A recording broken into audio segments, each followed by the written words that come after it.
Well, that drive was awesome. Hopefully all of you listening, as you drive through this traffic, fight through the traffic, get through the traffic, because my goodness, what a drive-in it was. Nick Cattle's in for Joe Murray on this Friday night. Thanks for joining us. As always, we appreciate you. It's been a tough week for Gerard Mayo and staff. And, I've been thinking about this throughout the week. So much said.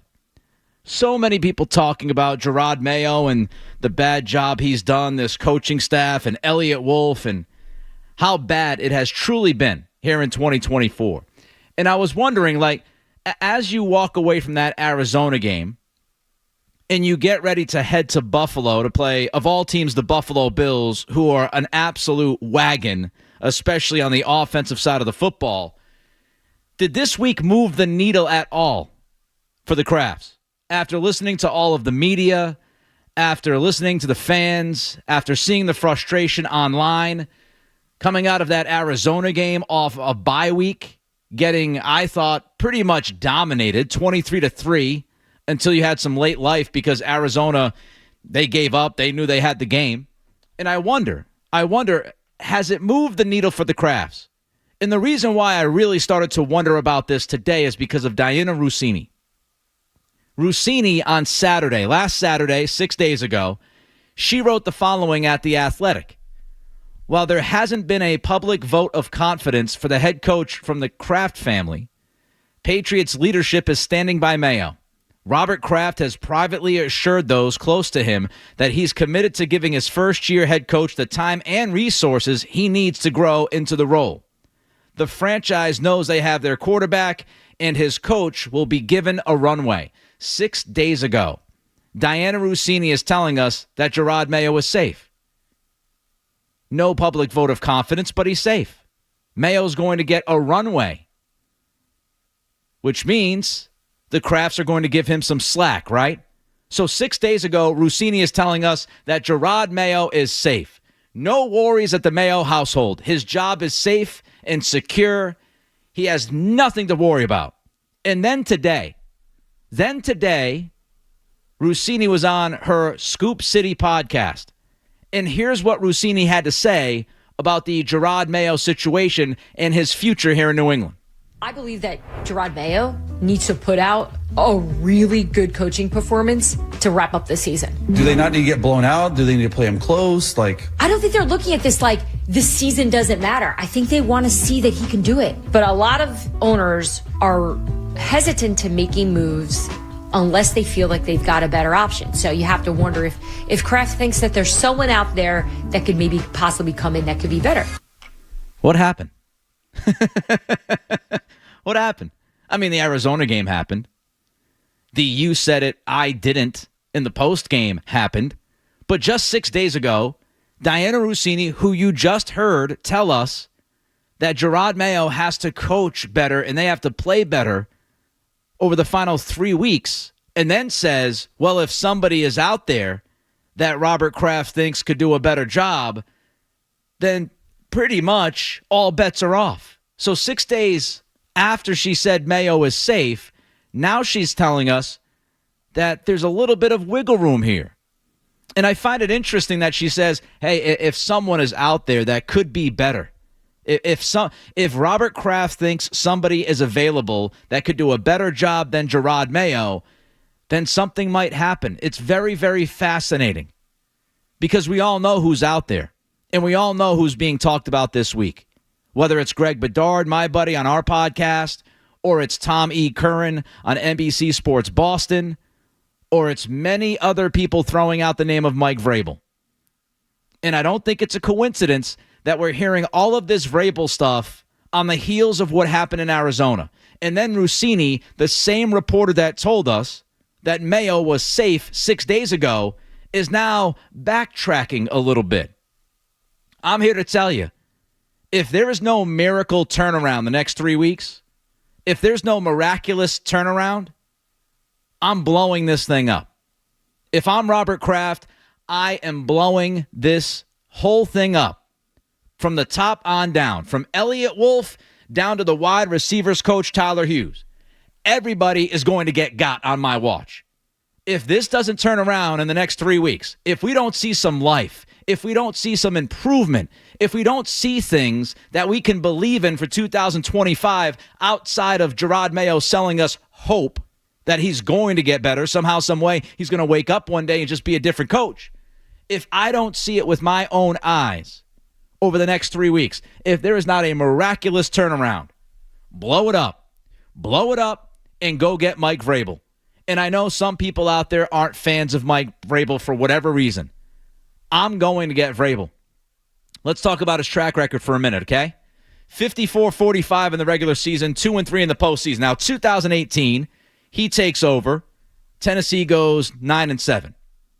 2019, 9-7. But in 2019, Vrabel took that team to the AFC Championship game. They lost to Kansas City. Losing to Patrick Mahomes and the Kansas City Chiefs, to me, does not tarnish anybody's record. I bring you back to 2019. We all remember what happened because that was the final game for Tom Brady as a New England Patriot. Tennessee beat them here in Foxborough. We all witnessed it, unfortunately. And then Tennessee went on to beat Baltimore, got to the AFC Championship game, and lost to the Chiefs. Ryan Tannehill that year, by the way, was the comeback player of the year. And then in 2020, Vrabel's Titans made a jump. They went from 9-7 to 11-5. They lost a wild card to Baltimore. And then in 2021, they were 12-5. They lost a divisional game, a playoff game, to Cincinnati. And I'll never forget this game because that was Ryan Tannehill's worst performance that I've ever seen. And he literally had one of the worst quarterback performances that you will ever see. If you've watched football for decades, it was one of the worst. I think he threw 3 interceptions, at least 3, and all of them were embarrassing. It was the Tannehill game from hell. But you know, in 2021, Mike Vrabel won Coach of the Year. And then things went off the rails. 2022, 2023, 13-21 combined for Vrabel. But a lot of people just throw that out there. I see people on Twitter just saying, oh, well, yeah, he had a couple of good years, and then things fell apart. In 2022 and 2023, disaster for Mike Vrabel. Well, let me remind you what happened in 2022 and 2023. A.J. Brown was traded in 2022. Their best offensive player outside of Derrick Henry. Their quarterback was Tannehill, who was absolutely 100% unequivocally washed. And if you don't believe me, here is Taylor Lewan, who was on the Rich Eisen show as he found out that Mike Vrabel was getting fired. He was actually doing the interview on the Eisen show when he found out that Vrabel got canned. Can you imagine that timing? And here's what Lewan said about Vrabel and why things got a little rocky in Vrabel's last 2 years. He's the absolute best is what he is. Under Vrabel, we were at an AFC championship. We were in position to be contenders for a Super Bowl. Now you've had a lot of changing the guard, right? I left last year. Ben Jones, who was a center for 7 years, left. We had a mishap with Julio Jones. They trade away, which was not Vrabel's. That was not what he wanted. You could see it in the war room during the draft. And it's just you trade away Kevin Byard, and so you're really your own pillar. Your only pillar is Harold Landry and Jeffrey Simmons. And so what Lewan's saying is the front office screwed over the Titans. They traded A.J. Brown. They had a situation with Julio Jones. They lost 2 of their best offensive linemen. It was a bit of a mess. Byard was gone, who was a leader on that team, the safety. It was a mess. But it wasn't necessarily a mess because of Mike Vrabel.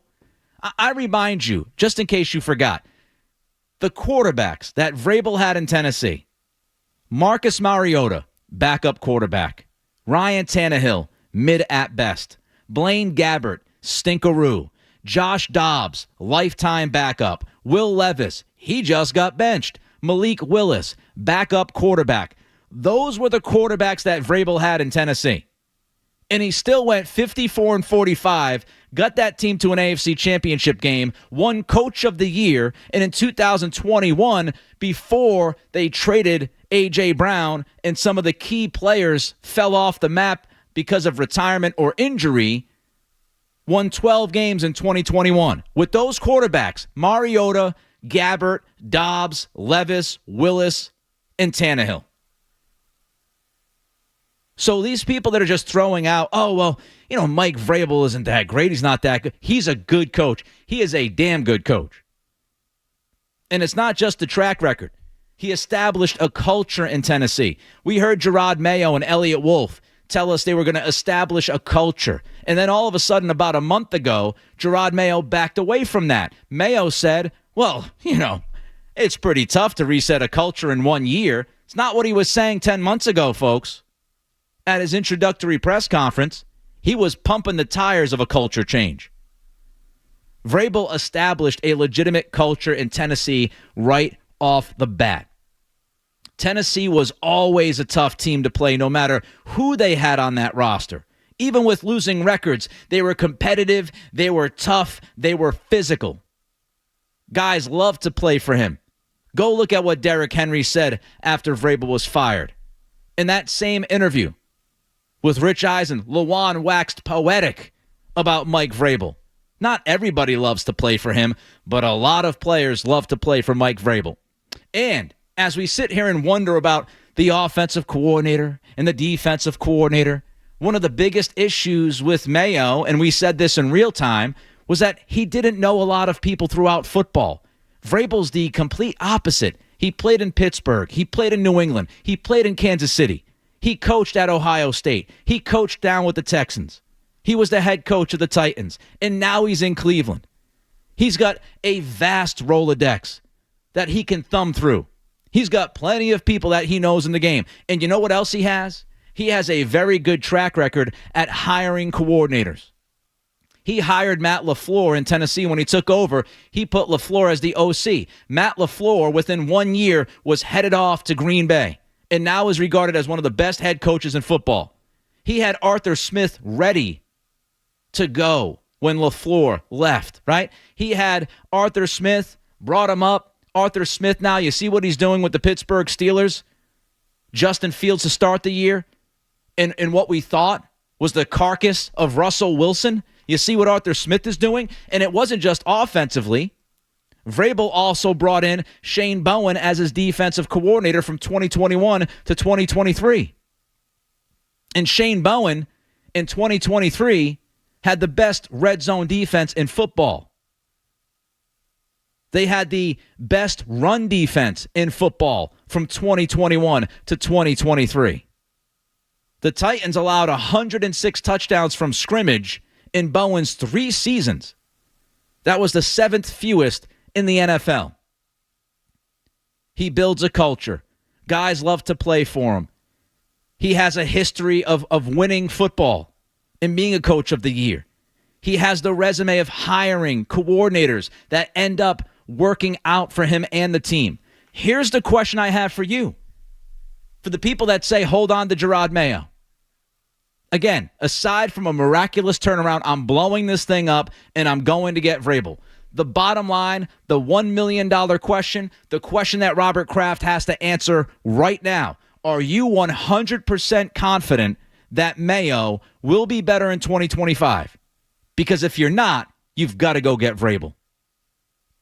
You've got to go get Vrabel. I want your thoughts. 617-779-0985. 617-779-0985. How do you feel about Mayo and the staff?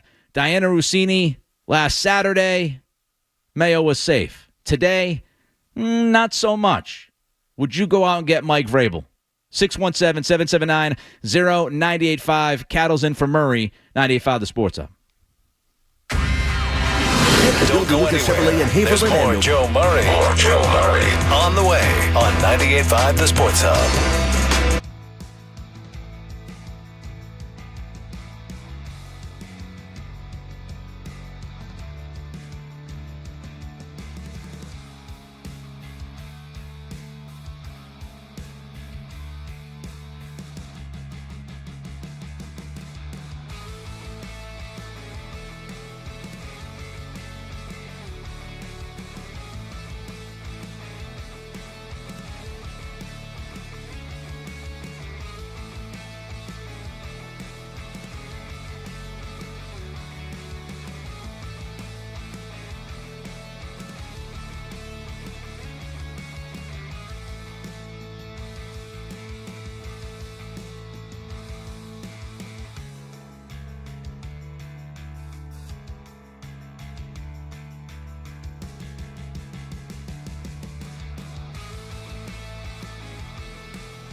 a year. All right, I'll get to your phone calls in a minute. Just want to update you on Christian Barmore. Obviously back on the non-football injury list. Gerard Mayo said today, he feels for the guy. He worked his butt off to get back onto the field, but now all they're worried about is his health. And that's the way you look at it. Health above everything else. 25 years old. It stinks because he worked hard to get back with the team. He was obviously not the same guy on the field this year. We pretty much knew that was going to be the case, given what he went through. So thoughts with Christian Barmore and his family. Obviously, as you get closer to the holidays and now you're dealing with reoccurring symptoms from blood clots, not what you're looking for. So thoughts with Christian and the family, and hopefully we get to see him on a football field again. But first and foremost, hope that he gets his health back. All right, 617-779-0985. Started the show tonight by saying if there is not some miraculous turnaround over the next 3 weeks, I would personally blow this thing up. From Elliott Wolf all the way down. I would blow it up. I would go get Mike Vrabel immediately. Want your thoughts? Diana Rossini, 6 days ago, wrote that Mayo was safe. Then today on her podcast, she kind of left the door open. She kind of left the door open for something to happen, saying, well, if someone's out there that Robert Kraft thinks could do a better job, I think that guy is Mike Vrabel. Let's go to Deshaun in Virginia. Hey, Deshaun. Hello, Nick. How's it going? It's going well, bud. How you doing? Good. Actually, I'm here to tell you a reason why I actually hope and I think it would benefit them to get their heads kicked in the last 3 games, because based on the stuff that you were just talking about is what I had in mind the entire day when I first read the report about there could be a potential firing for Gerard Mayo depending on these games, the outcome of these games. So, I will hope for it to happen because I think Mike Vrabel will be beneficial.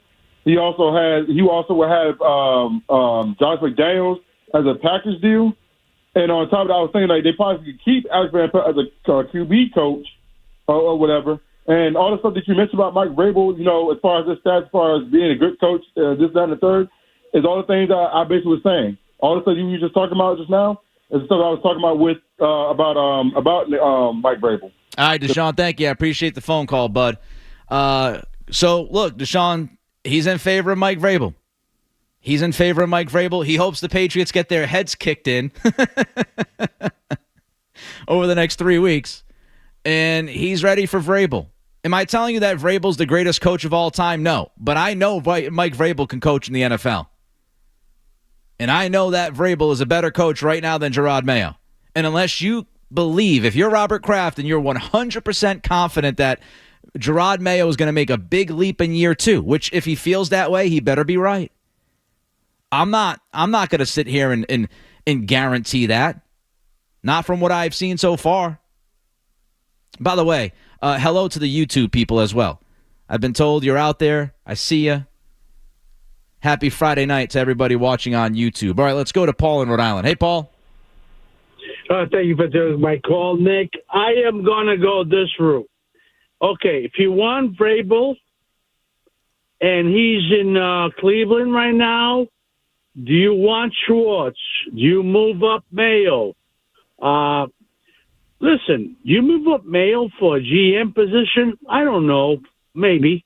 But I'll tell you right now, I like for my future with May, Schwartz, Vrabel, and McDaniels. But that's going to cost you some money. Yeah, it is. That's expensive staff, Paul. Yeah. And because we went from 10 people to 20 people, I'm going to say that Drake May and his 2 other background quarterbacks, I don't think we need 3 quarterbacks for the next 5 years. With Drake May, and I hope Jacoby retires here. What do you want to do? All right, Paul, what do you want? Let me jump in, Paul. Appreciate the phone call, bud. So, I've told you I want Mike Vrabel. Right? If it's not a miraculous turnaround here over the next 3 weeks, I'm looking at Mike Vrabel. I'm blowing this thing up. I haven't told you who I would want as my OC and DC. I'll take some more of your phone calls, your thoughts on Mayo, your thoughts on the future here. 617-779-0985. Feels like there's now some wiggle room from the Crafts after what Diana Rossini said today on her podcast. I'll get to my OC, my DC with this rebuilt staff under Mike Vrabel. I'll get to more of your phone calls. Nick Cattle's in for Joe Murray on a Friday night. Sports Hub headlines. Patriots get ready to head to Buffalo this weekend. Marcus Jones, JaMychal Hasty have been ruled out. Meanwhile, Keon White, Jabril Peppers added to the injury report as questionable. The Globe's Christopher Price reports that the Pats will elevate running back Terrell Jennings to the 53-man roster. Gerard Mayo at the podium earlier today said that he would not put a timetable on Caden Wallace's return and said he hopes the Pats will get Cole Strange back at some point. Also in the NFL, Baltimore released wide receiver Deontay Johnson after acquiring him at the trade deadline. I'd say that didn't work out, eh? Red Sox have added another starting pitcher. They agreed to a 2-year, $18.25 million deal with left-hander Patrick Sandoval. Sandoval had Tommy John surgery last June. ESPN's Jeff Passan reports that Sandoval expects to return in the second half of 2025. In other baseball news, Astros agreed to a deal with Christian Walker.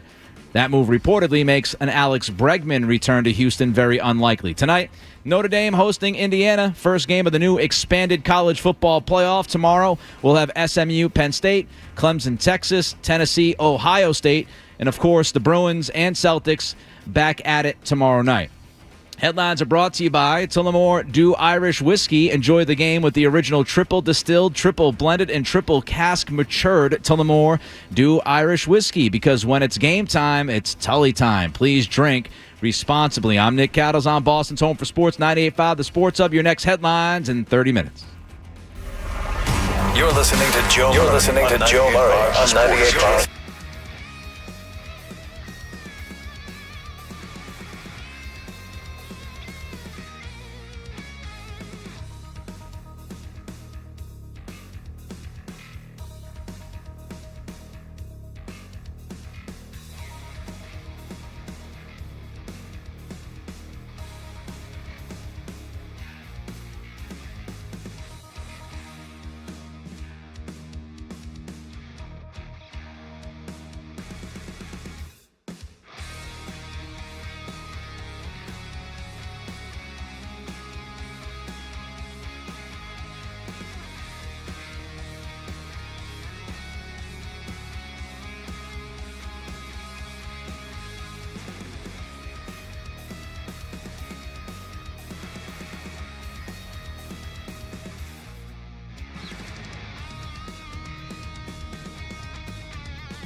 if we don't see a miraculous turnaround over the next 3 weeks, I would blow this whole damn thing up.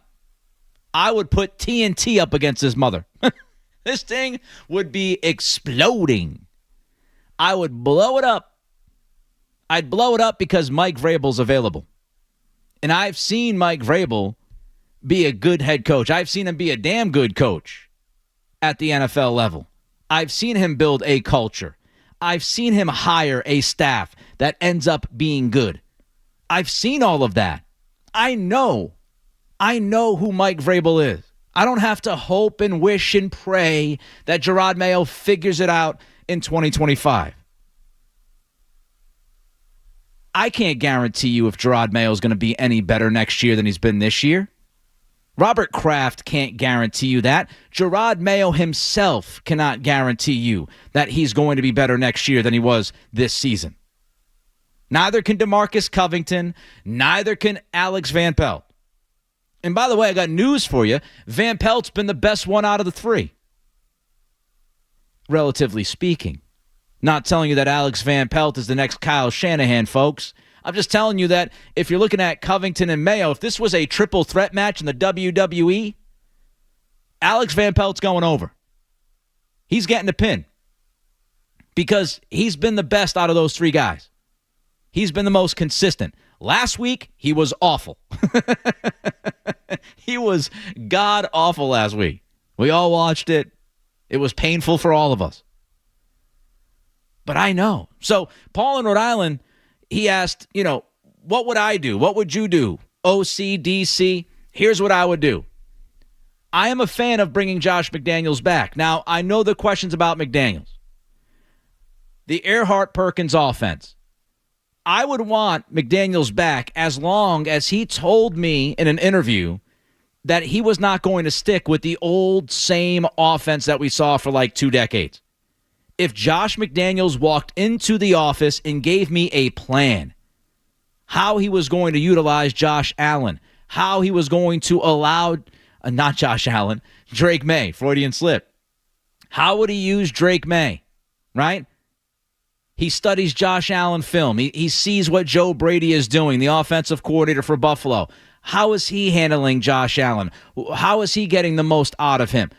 I would go with McDaniels as long as he was willing to adapt. And I think he would be willing to adapt. He drafted Tim Tebow, a running quarterback. He worked with Cam Newton in 2020, a running quarterback, even though he wasn't the same Cam from his Carolina days. Don't forget, he took Jacoby Brissett on almost zero notice and won a football game against the Houston Texans years back. I think Josh McDaniels is capable of changing the offense and utilizing Drake May to the best of his ability. I believe that. I mean, Joe Brady, who is the OC for Buffalo and is getting all of this great work from Josh Allen, he was the OC for Joe Burrow at LSU. Joe Burrow is nothing like Josh Allen. Brady got the most out of Burrow at LSU. Lit the world on fire down at LSU. National champion. Now he's in Buffalo, and Josh Allen is lighting the world on fire. McDaniels would not be the first guy to adapt his offense, change things, because of the talent that he's working with. The other thing I like about McDaniels, I love this about McDaniels, aside that he's a very good offensive coordinator, stability. I know a lot of people say, how about Brian Daboll, Nick? I love Brian Daboll. Daboll worked with Josh Allen. Love that idea. My concern is that Daboll gets a head coaching offer and he is out the door immediately. I want stability around Drake May. Josh McDaniels is not getting an NFL head coaching job anytime soon, folks. If you bring McDaniels in as the OC, he's going to be here for 3 years, 4 years, 5 years.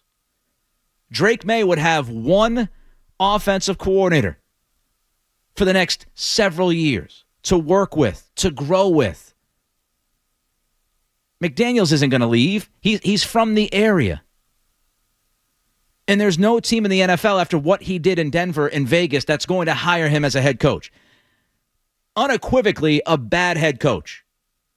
Unequivocally, a really good offensive coordinator. Defensive coordinator, I look at two guys. Matt Eberflus, who got fired in Chicago. Again, terrible head coach, very good defensive coordinator. Eberflus was hired by McDaniels down in Indianapolis or over in Indianapolis before McDaniels in the 23rd hour decided to come back to New England. McDaniels was the guy that handpicked Eberflus.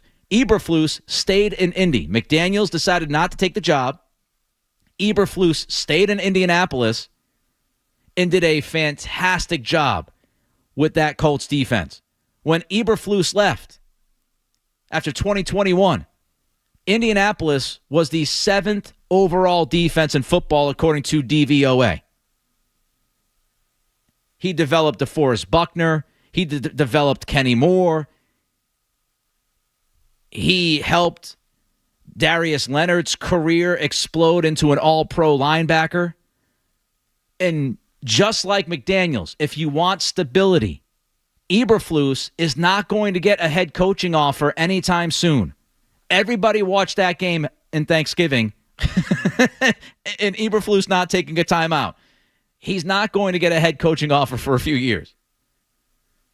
Now, if you don't want Eberflus, I think Vrabel can go back to Shane Bowen, who was his defensive coordinator in Tennessee, who did a very good job the 3 years that he was the DC down there. But if you told me that Mike Vrabel is your head coach, Josh McDaniels is your offensive coordinator, Matt Eberflus is your defensive coordinator, I would take that and run with it. You have three guys who have all proven themselves in the job that they're doing. Vrabel, Coach of the Year. McDaniels, one of the best offensive coordinators in the NFL. Eberflus in Indianapolis did a terrific job with that defense, had a top 10 defense before he left. And McDaniels and Eberflus are not flight risks.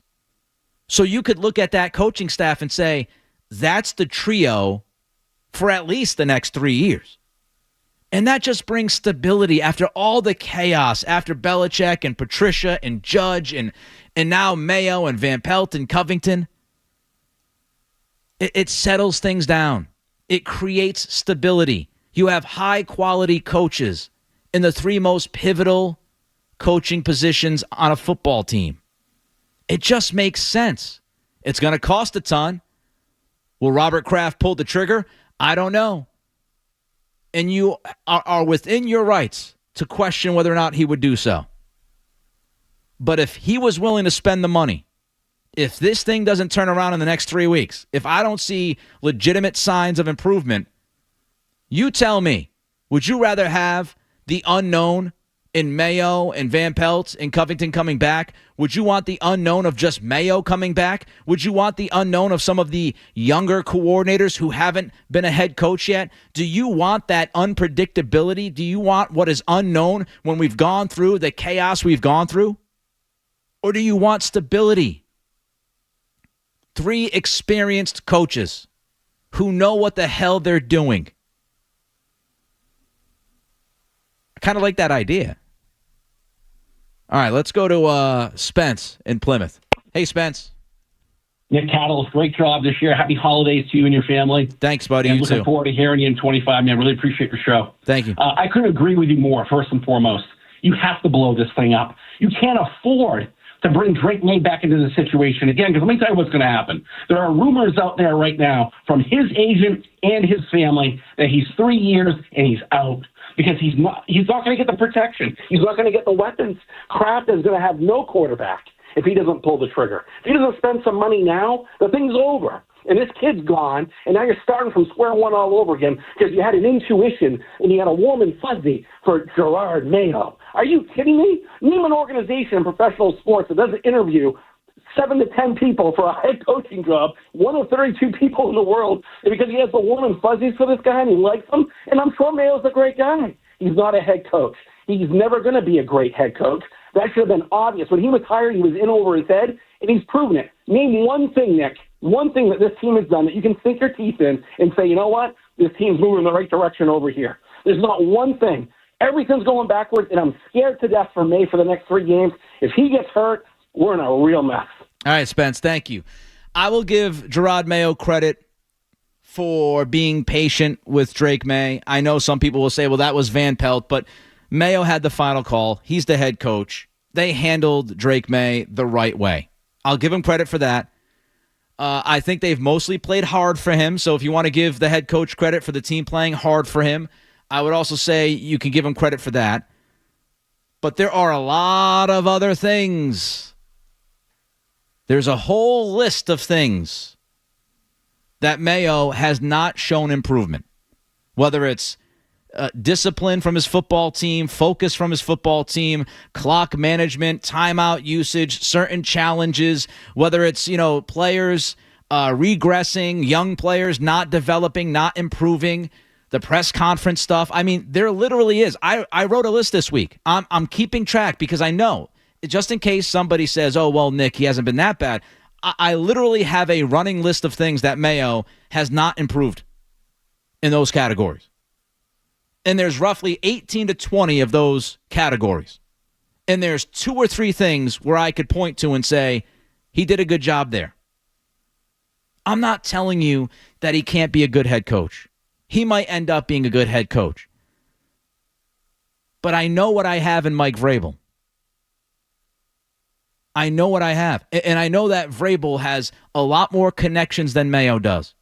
And I know that Mike Vrabel has chosen coordinators during his NFL career that have ended up being really good at what they do.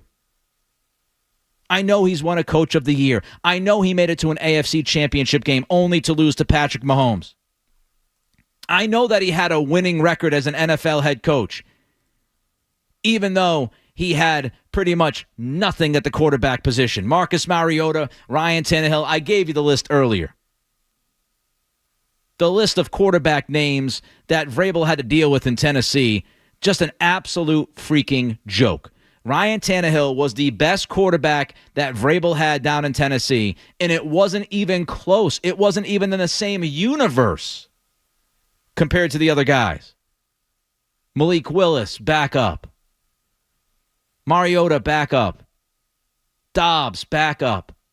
Blaine Gabbert, back up. And he still took that team to the playoffs 3 times. Still. I know what I got in Vrabel. Can't guarantee you what Mayo's going to do. Now, as far as May leaving, I'm not worried about that. I'm not worried about that because the Patriots will extend Drake May after his 3rd year like all of these really good young quarterbacks get. The Patriots will pay him the most money. They will secure his future. I'm not worried about Drake May leaving. But I am worried about this coaching staff. I am worried about this operation. 617-779-0985. We'll continue with your phone calls. Also want to have some fun. Coming up next, Cattle's in for Murray, 98.5 Sports Hub. More Joe Murray coming up on the Sports Hub.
I'm gonna stomp my feet in somebody's couch. I got more sense than that. Yeah, I remember stomping my feet in Eddie's couch. You're not going to get me to talk about specific players while I'm sitting here in front of this microphone, okay? But since I'm sitting here in front of the microphone, let me answer your question about Kayshon Boutte. Now, press conferences are not the biggest issue. I was watching my guy, Evan Lazar, Alex Barth. They do a great job at Catch 22. And I saw Evan, he kind of went on this tangent about he's not worried about press conferences. He's worried about football. And I agree with that. I agree with Evan. Football is much more important than press conferences. However, when you can't get the football right, and then you compound things with the press conference stuff, it just creates even more frustration. Because if you can't win on the field and you can't win the press conference, then what are we doing, right? If you're not improving on the field or off the field, last time I checked, that's not good. All right, we got more Patriot stuff. I'm going to get back to your phone calls. Also, what could Robert Kraft decide to do that would infuriate me? I'll give you that answer. We'll get back to your calls, get your thoughts on the coaching situation in 90 seconds. WBZ-FM and HD Boston. Patriots! From the opening kickoff to the final play. Touchdown! Your home of the pass. Yes. 98.5. The Sports Hub. Beasley Media Group Station. Sports Hub headlines. Was watching College Game Day, and they were going for that field goal, Jeff, where Pat McAfee, pays the kicker if they make the kick. Dude slipped and fell not once but twice. They gave him another shot, and he slipped right on his ass. Patriots get ready to head to Buffalo. Probably going to slip on their ass this weekend. Marcus Jones, JaMychal Hasty, ruled out. Keon White, Jabril Peppers, added to the injury report as questionable. The Globe's Christopher Price reports that the Pats will elevate running back Terrell Jennings to the 53-man roster. Gerard Mayo at the podium today said he would not put a timetable on Caden Wallace's return. Said he hopes the Patriots will get Cole Strange back at some point. Also in the NFL, Baltimore released Deontay Johnson. That experiment did not work. They acquired Johnson at the trade deadline. Red Sox agreed to a 2-year, $18.25 million deal with left-handed pitcher Patrick Sandoval. Sandoval had Tommy John surgery last June. ESPN's Jeff Passan reports he expects to return in the second half of the 2025 season. Tonight, Notre Dame hosting Indiana. First game of the new expanded college football playoff. Tomorrow, we've got SMU, Penn State, Clemson, Texas, Tennessee, Ohio State. And yes, after working on a Friday night, you bet your ass I'll be at the bar all day tomorrow watching all of those football games. Headlines are brought to you by Eastern Mass's leader in drain cleaning and pipelining, Drains by James. Slow drain, clogged drain. You need to contact Drains by James today at drainsbyjames.com. I'm Nick Cattles, Boston Home for Sports, 98.5 The Sports Up. Next, headlines in just about, let me check, 25 minutes. New England plays here. Ball down the right side, there's a separation. Touchdown pass. Yes. Perfect dive from Drake May. 98.5 The Sports Hub. Around here, we call them the Joe Murray pre-party. It's Felger and Maz afternoons right now. Joe Murray on the Sports Hub. Haven't talked to Robert. You mentioned you haven't talked to Robert yet. When you see a clip like that, does that compel you to want to explain to him? Like, do you want to talk to him to explain your decision making? My door is always open. Obviously, the Crafts, I answer to those guys. So if they ever want to come down and talk, my door's open. I've had great conversations with Robert over the course of the season, Mr. Kraft, and it's been positive. So, always willing and always available. That was Alex Van Pelt this week with the media. My door is always open, Jonathan. Robert, my door is always open. Come a knocking. You don't even have to knock. You own the team. Just come on in. We'll have a nice conversation. It's the holiday season. Nick Cattle's in for Joe Murray on this Friday night. Hopefully, many of you have gotten through the traffic battle that is out there. because, ooh-wee, what a drive-in that was. Before I get back to your phone calls about what you want to see the Patriots do with this coaching staff right now, started the program saying that if I don't see a miraculous turnaround in the next 3 weeks, I am blowing everything the hell up. Blowing it up, folks. Blowing it up. And I'm bringing in Mike Vrabel. And I'm bringing in Josh McDaniels. And I'm bringing in one of Shane Bowen or Matt Eberflus as my defensive coordinator. As far as GM, as far as the front office, it's got to be somebody that can work hand in hand with Mike Vrabel. They need to be simpatico. They need to be on the same freaking page from day one. That's what I would do. Diana Rossini, 6 days ago, telling us that Mayo was safe on her podcast today, Scoop City. She backed away from that a little bit. I want your thoughts. 617-779-0985. But before I get back to your thoughts, there's one scenario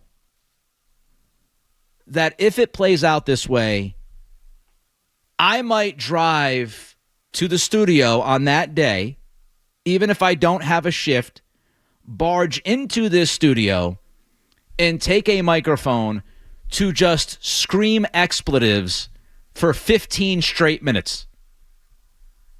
If one scenario plays out. What's the scenario? It's a great hip-hop song, by the way. One of my favorite of all time. Busta Rhymes kills it. The scenario is if the Patriots fire Alex Van Pelt but keep Gerard Mayo and DeMarcus Covington. That will infuriate me. Infuriate me. And it feels like that might happen, doesn't it? It feels like there were a number of people that could not wait to pounce on Alex Van Pelt after he had his worst game in maybe the entire year. I thought Van Pelt was improving throughout the season. Last week was a major step back from him. Nobody would deny that. Major step back for Van Pelt in Arizona.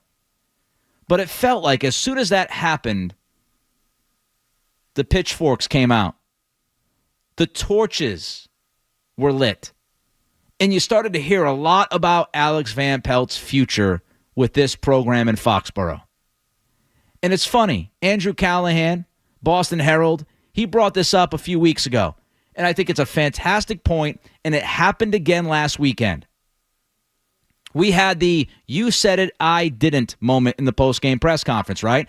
That was about third down, fourth down play calling. By the way, it sucked. Brutal play calling on third and short, fourth and short. We all agree with that, I think. In Mayo has been quick to question the offense. He's been quick to throw Van Pelt under the bus on a couple of occasions. But interestingly enough, as Andrew pointed out a few weeks ago, when Mayo is asked about the defense and the defensive problems, Mayo goes into protection mode. All of a sudden it's, well, if a 53-yard run didn't happen, the defense would have been much better. If we didn't give up 2 big runs against Houston, the run defense was actually good. If you take away this, then that. Mayo plays that game with the defense all the time. He never plays that game with the offense. And I think that's because Mayo's guy is Covington. Don't forget, Elliott Wolf hired Van Pelt. That was a Wolf move. Mayo, his guy is Covington. That's his right-hand man on this staff. And Mayo knows he's supposed to be the defensive guy, right? So if the defense looks bad, that falls on Mayo, and that falls on his guy, DeMarcus Covington. If the offense looks bad, well, it's Alex Van Pelt. Who gives a bleep? And it just feels like the Patriots will end up firing Alex Van Pelt, but keeping Mayo and keeping Covington. And if that happens, it's a joke. Because if anybody deserves to lose their job, it's Mayo and Covington and not Van Pelt. And that's not to say that Van Pelt's been great. He has not been great. But he has by far been the best of those 3 guys. When you talk about on the field and when you talk about off the field. To me, that would be scapegoat city. The Patriots had to put a head on the wall and they picked that head to be Alex Van Pelt's because Mayo took bullets for his guy Covington. And the Crafts would be unwilling to fire the guy that they hired without a vetting process. That would be chicken bleep. And that's my concern. My concern is that Van Pelt's going to get popped, and they're going to keep Mayo and Covington. Van Pelt's going to be the guy that's the sacrificial lamb. I feel like that's going to happen. And again, I will drive to this studio. I will walk into said studio. I will grab a microphone, probably not this microphone because I'm in the A chair and I don't want to get into a fist fight with any of the guys. That'd be silly. That'd be a little bit much. But I will grab one of the 15 microphones in this studio and I will screen expletives for 15 straight minutes. Who has developed Drake May? The most important part of this entire season was developing Drake May. Van Pelt has been the guy behind the wheel. Who's got more talent to work with? Van Pelt or Covington? We all know. It's obvious. Covington has more talent to work with. They brought everybody back. If Van Pelt's the one that gets popped, I'm going to be pissed. All right, let's go to Steve in New Hampshire. Hey, Steve. Hey, Cattle. I'm fine with going to get Vrabel. I think he's great. But the reality is Mayo never had a chance. We have the worst skill position group in the entire league. Our best player is either a slightly above league average running back or a slightly above league average tight end, neither of which is exceptionally athletic. You're asking Mayo, a first-year head coach, to use a rookie quarterback and kind of move things around the chessboard, except he wasn't given a chessboard. It was full of dried dog turds.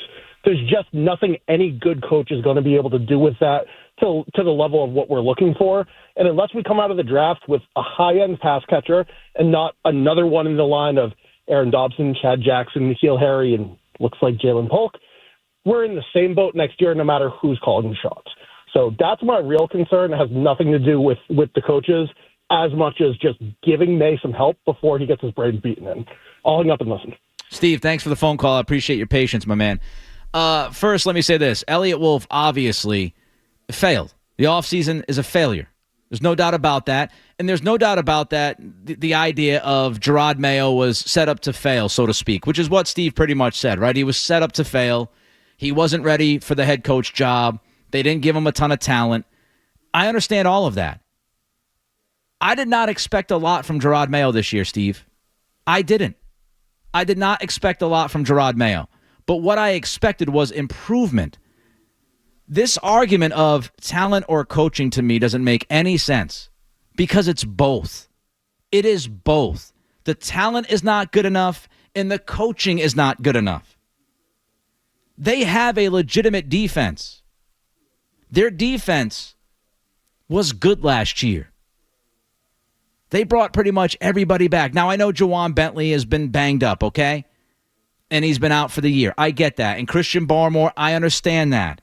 And you traded Matthew Judon, but Judon's been terrible in Atlanta. It's not like he was going to give you a gigantic boost this year. But I'm not sitting here telling you they should be a top 10 defense in DVOA like they were last year, given those injuries. But they've literally been one of the worst defenses in football. They've got a number of guys that have regressed. They don't look like they're ready to play. The game plans are questionable. The fundamentals are broken. So when you look at this, there are things that coaches can control that Mayo has failed at. Hands down, just failed. I told you that I made a list. I made a list for callers like Steve, and I'm not going at Steve, because I don't necessarily disagree with the idea that Mayo was set up to fail. But I don't think that excuses what we've seen from Mayo. What is the identity of this football team? They don't have one. Is that a talent problem or is that a coaching problem? Again, defensively, they've been awful across the board. That's supposed to be Mayo's specialty. I'm not looking for them to be a good defense, a great defense. But what we've seen, what we saw against the Rams when the Rams just absolutely torched them for 2 straight quarters with their 2 best players, getting stomped by Miami, giving up a ton of unanswered points to Jacksonville, who was on the deathbed in London, getting down 23-3 against Arizona. His defensive coordinator pick has failed miserably. His press conferences have been terrible. He has not always been willing to take accountability. The fundamentals, which is not a talent issue, the fundamentals on this football team, I said, are broken. The fundamentals are blocking, running, passing, catching, destroying blocks, tackling and rushing and covering. Believe Andrew Callahan was the one that wrote that. If not, I'm sorry I didn't give you the right person the credit. The fundamentals stink on this team. Players have regressed. Who other than Drake May has actually improved this year on Mayo's watch? Maybe Del Pettis. Maybe. The clock management has stunk. The timeout usage has stunk. And not only that, Gerard Mayo, who told us he's not a repeat offender, all he has done is repeat these mistakes. It's all he does. It's the same thing every week. Coach bad, play bad, bad press conference, and the Mayo moonwalk on Monday mornings. The Mayo moonwalk. Print the T-shirts. Every Monday morning. You come off the bye week, and you get humiliated by the Arizona Cardinals, who had lost 3 games in a row and aren't a great football team. You come out looking like you were unprepared, unfocused, and lifeless. That's not a talent problem. None of these things that I've brought up are talent problems. And I'm not telling you the talent is good. Again, Elliott Wolf failed this offseason. These are controlling the controllables. To have the ability to do what a coach is supposed to do, great talent or not great talent. Does this team compete? Have they improved? They have shown no signs of improvement throughout the year. Even the kicker is getting worse. Their 4th down decision-making has been brutal. They've been one of the most conservative teams in football, even though they have 3 wins. Did you enjoy that? Did you enjoy that 4th and goal call from the Rams 2 to attempt the field goal? Did you enjoy that call? That's not a talent problem. That's a coaching decision. He has not set a culture. Kayshon Boutte is talking every single week. You had guys in the middle of the season calling each other out on the defensive side of the ball. This is not the talent that I'm talking about. I just literally listed 15 things that have nothing to do with talent, and Gerard Mayo has failed in all 15. Yes, he could have better talent. And yes, that would help. But it doesn't excuse him or protect him from being a bad head coach this year.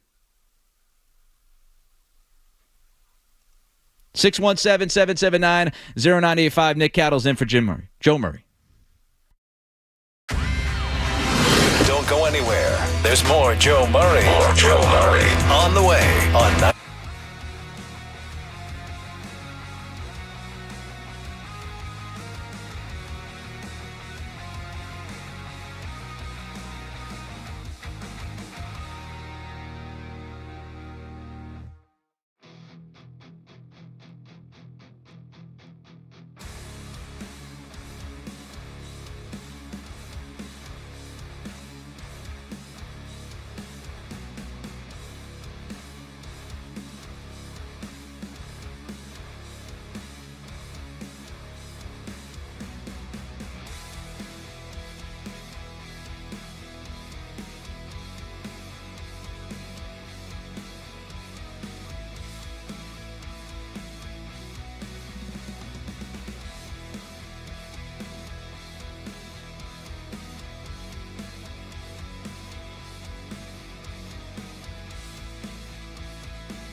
Nick Cattle's in for Joe Murray here, 98.5 The Sports Hub. I'm trying to figure out what I'm going to eat tonight, Jeff. This is a problem.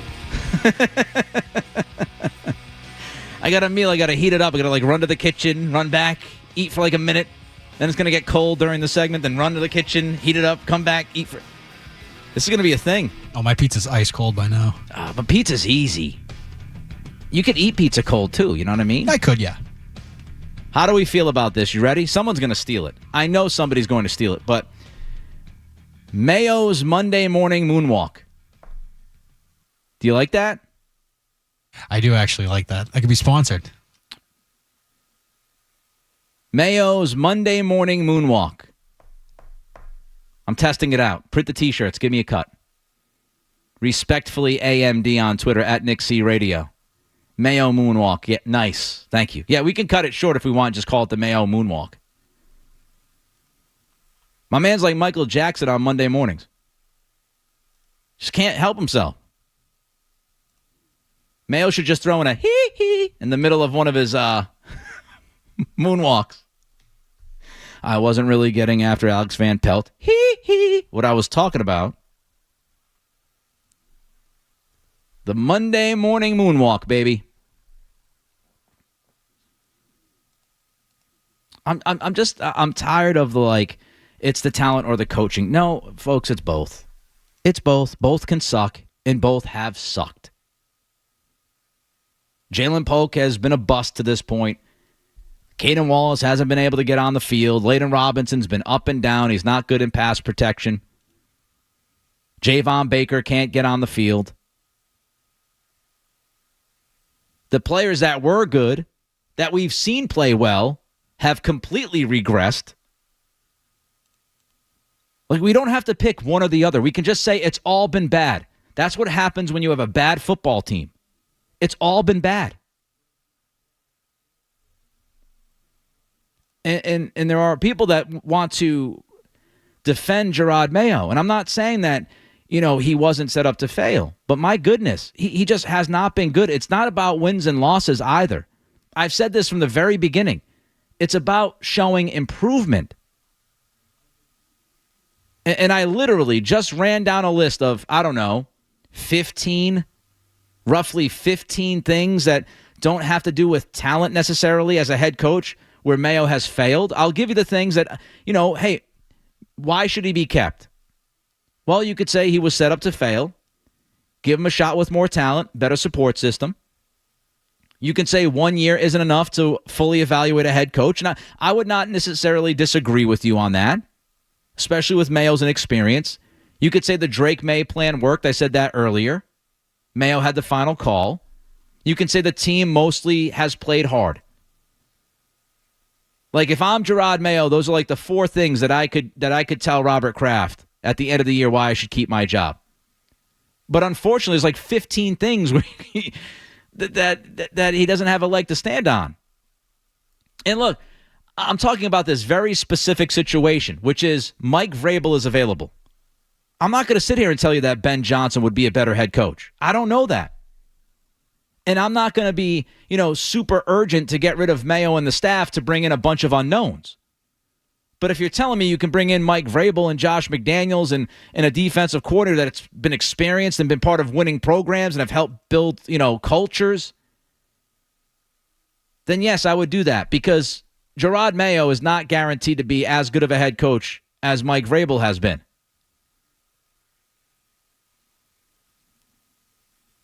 And this is what happens. This is what happens when you have a process that we had 10, 11 months ago.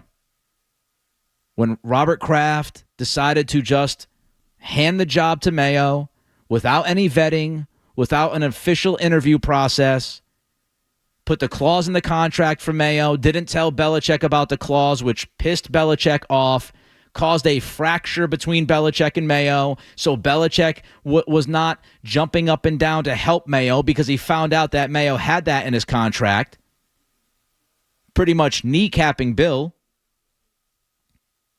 And so the whole process was fakakta. The whole damn thing. They didn't do any due diligence regarding Mayo and what happened in 2023. That came out a week or so ago with Greg Bedard saying that they just started to kind of ask what happened. Like, what was Mayo's role in last year's disaster? They didn't do that. They didn't do the due diligence. They didn't interview anyone else for the job. And when you hired Gerard Mayo, that made Elliott Wolf the next guy. You want to know why? Because Mayo doesn't have a huge Rolodex. He worked with Wolf, and if you're an organization, you need the GM and the head coach to get along and trust each other. And Wolf and Mayo, they get along and they trust each other. So as soon as Gerard Mayo was handed the job, Elliott Wolf was handed his job. Let's go to Rob in Scituate. Hey, Rob. Hey, thanks for taking my call. How you doing? Good. How you doing, bud?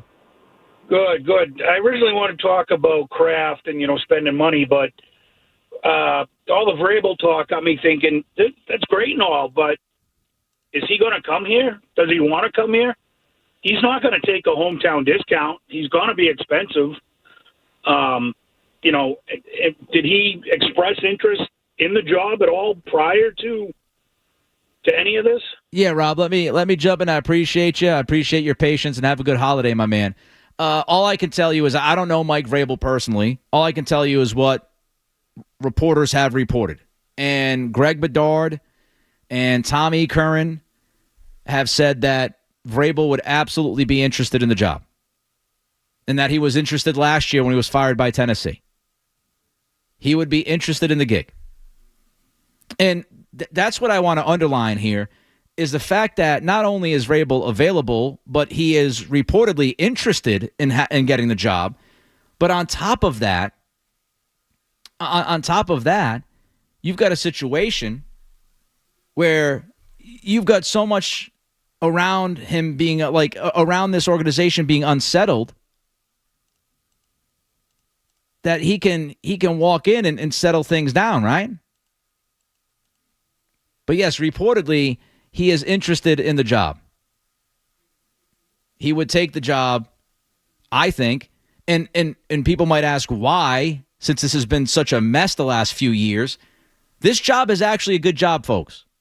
I know you might think I'm crazy for saying that, but if you look at it, you've got Drake May, you've got great draft capital, you've got the most cap space in football. Of course, I know many of you will say, if they spend it, I get it, but they've got to spend up to a certain limit via NFL rules. They've got to spend a lot of money. You've got a new facility coming in 2026. And look at the other jobs. Chicago might be the only one that can actually, excite somebody. Mark in Connecticut. What's up, Mark? Hey, Nick. Merry Christmas. Merry Christmas. You kind of stole all my thunder there on every single point that you made on that. That was really good. I'm going to add to it that Jelani Tavai has just been playing out of position the entire year, and I'm trying to figure out why we have to watch this guy miss tackles every week and just miss assignments when that's not his real position that he should be playing. And I love Mike Vrabel coming in. I've been a fan of Mike Vrabel from the beginning of the year, and I think Josh McDaniels would love to have a new toy like Drake May. I think that he would really elevate him to new heights. I'm really high on that, and I hope it happens, but I don't think that Robert Kraft has the balls to do it. I appreciate you taking my call. Thank you, Mark. Thank you for your patience, bud. Happy holidays. Look, people should question whether or not Robert Kraft would be willing to pay that kind of money that it would take to bring in Vrabel, to bring in McDaniels, to bring in another experienced defensive coordinator, to do those things. I mean, he is paying Belichick's last year of his contract right now, along with Mayo and his contract, along with a much bigger staff. So maybe he would be willing. 617-779-0985. Cattle's in for Joe Murray, 98.5 The Sports Hub. Sports Hub headlines. Marcus Jones and Michael Hasty have been ruled out for Sunday's game against Buffalo. Meanwhile, Keon White, Jabril Peppers added to the injury report.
He wasn't that good of a coach. I disagree, and I've talked about why I disagree. But if you tell me that you'd rather have the hope that Gerard Mayo and the coaching staff is just going to turn things around for 2025, or you can bring in somebody like Vrabel to go along with maybe Josh McDaniels, proven guys at the NFL level, I mean, you got to think about the risk-reward. If Gerard Mayo doesn't get better, say we're in this same situation week 5, week 6, week 7 of next year. Now you got to blow it up. You got to start all over again when you had somebody in Mike Vrabel that has proven to be a good NFL coach. Even if you don't want to say he's very good, he's a good NFL head coach. If you didn't have somebody like Vrabel sitting there, then I'd have the conversation about run it back with Mayo because everybody else is an unknown as well. And let's see if he improves. Maybe you tweak something, maybe you do this, maybe you do that. But Mayo, give him another shot because, we don't know if Ben Johnson's going to work out. Somebody on my Patreon brought this up to me this week, and it's a great call. I forgot this. Washington was interested in Ben Johnson. And then something very weird happened between Ben Johnson and the Commanders. Remember that? Like something weird happened. Like the interview didn't go well. And, whether it was Johnson wasn't sold on Washington wasn't sold on Johnson. Everybody thought that it was a fait accompli that Johnson was going to go to Washington because he was going to have Jaden Daniels as quarterback. But something funky happened in the interview process. And Washington decided to pivot, and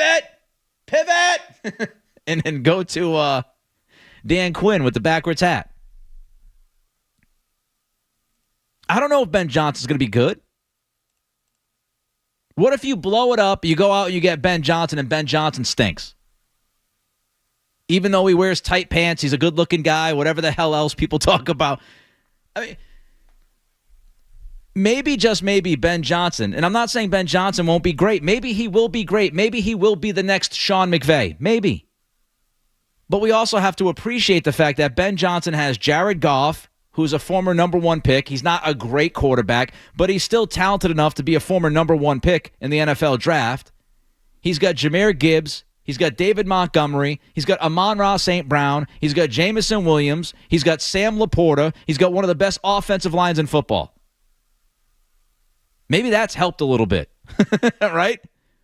I'm not oblivious to the fact that talent can help, right? Talent does help. It's obvious. And if the Patriots were talented, more talented, Mayo would be better. But there are still a lot of things that he can control, no matter the talent level, that he's failed at. All right, I just want to play this one soundbite from Van Pelt this week because it bugged me.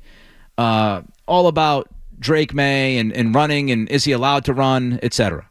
The form of quarterback sneak can be something that's, taught or what have you. Some are good, some aren't at it. Brady was great at it, He was. From what you see in practice, stuff we don't see, is something that you continually work on. You see progression. What would you see from Drake as to eventually using it? Yeah, no, I think so. I do think so. I think we could sneak with Drake. I think he's done it in the past. I'm not fearful of that as much. Really just focusing on keeping him out of harm's way and getting him through these last 3 games healthy. And that's really where it comes to. It's about developing, our quarterback. I think we all feel very confident in his abilities. At the same time, I'd hate to lose him and not let him finish out the season by using him in a way where if we didn't need to, then we didn't have to. So that's kind of my thought on that. I hate that. I hate that answer. Let me ask you, what do you think? Jeff, what do you think is much safer for Drake May? Calling a design run / QB sneak or allowing him to run around like Wile E. Coyote scrambling with the football? You say what was the safest option? Yeah, what's safer? The first one. Yeah, thank you. Yeah. I love Drake May when he runs. I was at the Jets game before he got knocked out of the game.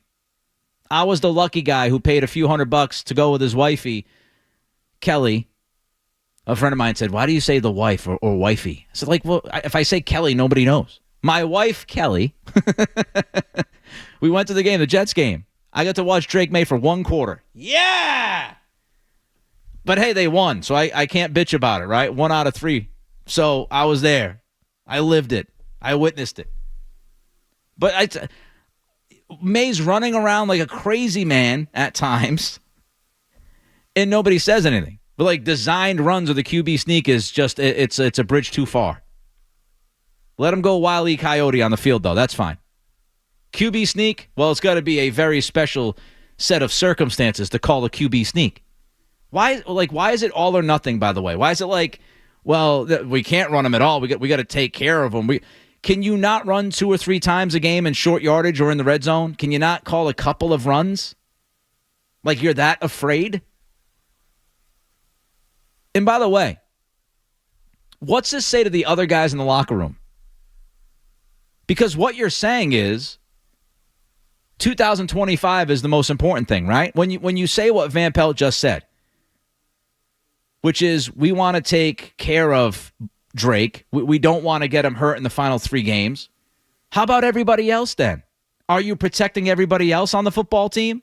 Or you're just throwing them out there, right? If I'm a Patriot and I hear that from the offensive coordinator, I go, wait a minute. So you care about protecting Drake May, but you don't care about protecting me? Are we supposed to care about the final 3 games? Or are we just kicking this to 2025, Alex? How about the guys fighting through injuries like Kyle Duggar? Duggar is clearly not healthy. He's been brutal this year, but he's going out there and he's playing through a bum ankle. What do you think Duggar says to himself when he hears Alex Van Pelt talk about protecting the quarterback and telling us that it's about 2025 for all intents and purposes? Duggar's dragging his ankle out there week after week and getting toasted. If I'm Duggar, I'm like, what the hell? Wait a minute. What about me? You're putting me in coverage. I'm like a one-legged man right now, and you're putting me in coverage. You're not protecting me. I hated that from Van Pelt this week. Hated it. Stephen Fall River, what's up? How are you, sir? I'm doing well. How are you I doing? like what you're saying, but if I said you were misguided, don't take it personally. I'm offended, Steve. I'm offended. I know you are. We go back a long way. You know I love you. We do. The problem, you're understating the problem with Elliott Wolf and Bob Kraft. Gerard Mayer has a messaging problem. He said, we're going to burn a lot of cash. Okay, he was wrong. Does that make Ben Brown not make a block or Badarian Lowe misses a block? Does that make Ramondre Stevenson, who you made the 6th highest running back in the league, have fumbleitis? If there's one thing about the offensive coordinator, we had a little rift here in the beginning of the year. Some of the Patriots nation some of the Patriots staff, and I think it was Gerard Mayer, wanted to play Drake May. And I think the whole Drake May back, we have a plan for him was Alex Van Pelt. So you had a little bit of a little problem there. But the fundamental thing is, we're talking about this team as having the 5th worst roster in the league. Some people say possibly the worst roster in the league. Aren't you automatically soft? He said they're playing soft. When does the worst roster in the league, when does a 2 or 3 win team play tough, disciplined football? You don't. And it's because you have lousy players. Robert Kraft has to put $50 million more into absolute spending on this payroll. And if you think that Elliott Wolf can find more than one player in the draft, then good luck to you. He's got to go. Yes, you'd be better with more experienced coaches, but if you don't have that, Nick, you don't have anything. You got nothing.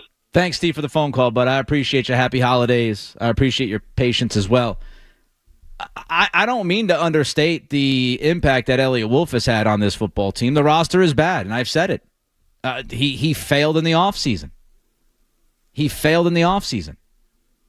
Now, whether or not some of the moves would have worked out if the coaching was better, I don't know. I have no idea. I have no idea how much the coaching is impacting talent on the field. I have no idea if some of the guys that have just looked like absolute busts would have looked like absolute busts under any situation elsewhere in the league. I don't know that, Steve. I don't know. But it's clear. It's clear that Elliott Wolf did not do a good enough job in the offseason. I think everybody knows that. The reason why I'm talking about Mayo tonight is because, to me, the GM position, there's not much you can do during the season to make your team better. You can claim guys off of waivers. You can try something at the trade deadline. But you're not going to land players. You're not going to give up assets to improve the team unless it makes a lot of sense when you've got a 3-win team on the field. So Elliott Wolf will have his comeuppance at the end of the year. Right now, it's week to week. Week to week, we're watching this coaching staff. And we have to ask the question, are they improving or not improving? Is the team improving or not improving? And whether or not you have mediocre talent, bad talent, great talent, you got to get the most out of that talent. And I don't think they have this year. And it's not just about talent, though. We're talking about fundamentals. We're talking about a defense that doesn't line up correctly still. We're talking about guys that aren't filling, the run fits correctly. Now, some of that could be chalked up to talent, but when we're talking about defense, we know these guys are talented on defense. We've seen these guys play well defensively. The same guys. 617-779-0985. We'll continue with the Patriots. Also, Joe Mazzulla almost choked out a ref last night. Nick Cattle's in for Joe Murray on a Friday night. More Joe Murray coming up on the Sports Hub.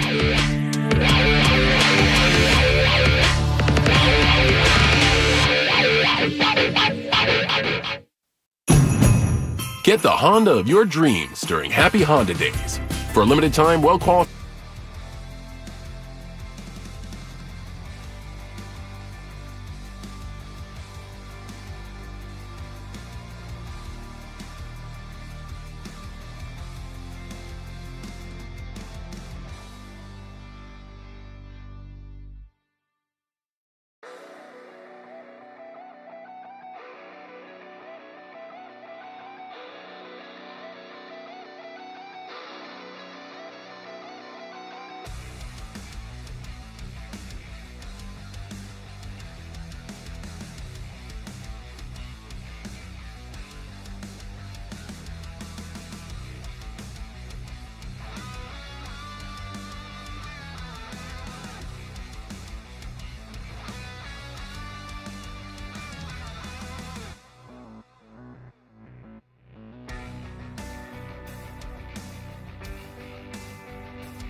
tell me how bad I am. I wouldn't necessarily enjoy it, but if that's what you'd like to do, you're your own person, so you can do that. Before we get back to the Patriots, I don't know how many of you watched the Celtics game last night. It was brutal. I heard, by the way, Jim Murray and Joe Murray and Maz before I came in talking about three-point shooting. I can't tell you how fatigued I am by those who scream and rant and rage about three-point shooting every time the Celtics lose. I understand that some people don't agree with the approach. The approach that Mazzulla has led to one of the best seasons that we've seen an NBA team have in the past 20 years. I would ask you, why would you change your approach if you just won a title with that approach? Didn't we used to just praise, the bend don't break defense because the Patriots were winning Super Bowls? The Celtics shoot. They have a bunch of shooters. That's what they do. And by the way, I think they're like 6-2 or 6-3, whatever the math is, when shooting 33% or less from three. Last night, it's like every time they lose, you just look at the three-point shooting. They lost that game last night. Yes, partially because they could not throw it in the ocean, but they were getting open and wide open looks. It wasn't just because, oh man, they just love taking threes. They can't help themselves taking threes. It's all they do. This team just takes threes. Defensively, they were atrocious in the second half. Samu just kept getting layup after layup. They allowed straight line drives over and over again in the second half. Their defensive rebounding stunk out loud in the second half. But sometimes you don't make shots. Bleep happens. If they're not taking the right threes, then I have a problem. But last night, they hit 5 of 6 threes that were in tight coverage, quote unquote. Do you know what the Celtics shot last night on open threes? On open threes last night, they were 3 for 31. That's under 10%. Wide open threes, they were 6 for 19.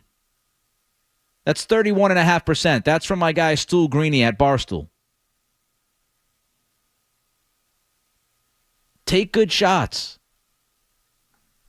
Every time the team loses, though, it's an indictment on the three-point shooting. Even though they've won more games than lost when they've shot like crap.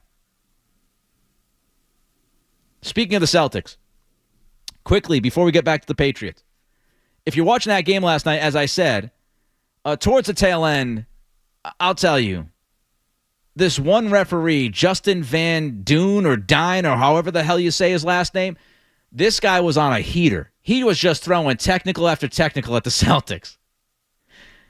I mean, this guy, he was having a tech party at the TD Garden. And Mazzulla did not like that. And I don't know how many of you have seen the video, but Mazzulla legitimately looked like he wanted to kill this man when the game was over. He needed 3 coaches to hold him back and bring him to the locker room. He was waving him on like he wanted to fight. And we know that Joe, look, he's big UFC guy. He looked like he wanted to put this dude in a rear naked choke. But I loved Mazzulla in the postgame because he was asked about it and what was going on there. And here's what Mazzulla had to say. And after the game, looked like a couple of assistants and security guard needed to kind of hold you back. What message were you trying to deliver there? I just hadn't seen them in a while, so just a Merry Christmas, Happy Holidays. I wasn't sure I was going to see them before the holiday, and I just can't let a moment go by to where you wish someone, just the best, to them and theirs and their families. He was not wishing him a happy holiday. Trust me when I tell you. There's nothing happy about that exchange. He wanted to kill the dude. He saw red. And by the way, Justin Van Doon, whatever the hell, he's got a very punchable face. It's a very smarmy, punchable face. Cattle's in for Joe Murray on a Friday night. Back to the Patriots in 90 seconds. From the Town Fair Tire Studios, the Patriots. Into the end zone! Here. Touchdown for the Patriots! WBZ FM and HD Boston 98.5, the Sports Hub, a Beasley Media Group station. Sports Hub headlines. Patriots, of course, head to Buffalo this weekend. Marcus Jones, JaMychal Hasty will not make the trip. They were ruled out today. Meanwhile, Keon White, Jabril Peppers, they are questionable. They were added to that injury report today. Christopher Price from the Globe says that the Patriots will elevate Terrell Jennings to the 53-man roster. Of course, Jennings is a running back. He was brought in during the offseason.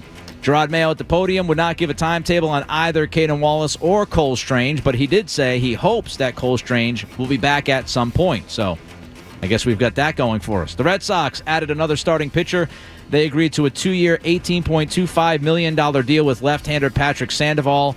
Sandoval had Tommy John surgery last June. Jeff Passan from ESPN says Sandoval expects to return in the second half of the 2025 season. Notre Dame, Indiana just about to kick off in South Bend. First game of the new expanded college football playoff. Tomorrow you got SMU, Penn State, Clemson, Texas, Tennessee, Ohio State. Bruins, Celtics both off tonight.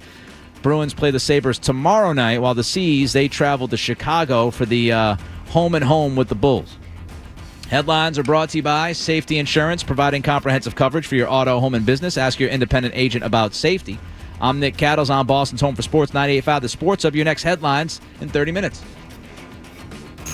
If you've got the app, you've got Toucher and Hardy to wake you up no matter where you are. Or who may or may not have been to jail. Get the app. The 98.5 The Sports Hub app. Zolak and Bertrand get you through the midday.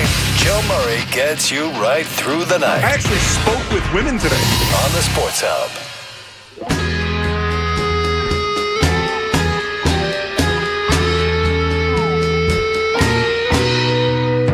Someday at Christmas, man won't be boys. Playing with bombs like kids play with toys. Did we put this in just because Mike Felger's a huge Pearl Jam fan? No, I am a huge Pearl Jam fan. All right.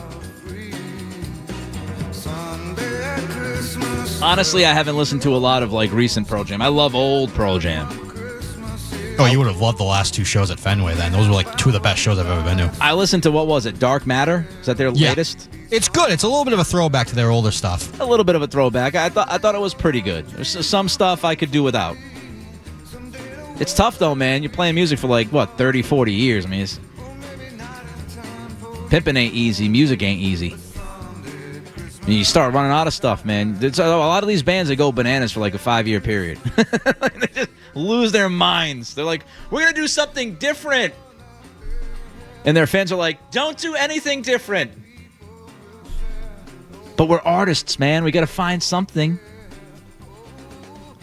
Get back to your phone calls in a few minutes. 617-779-0985. Lots of Patriots talk tonight.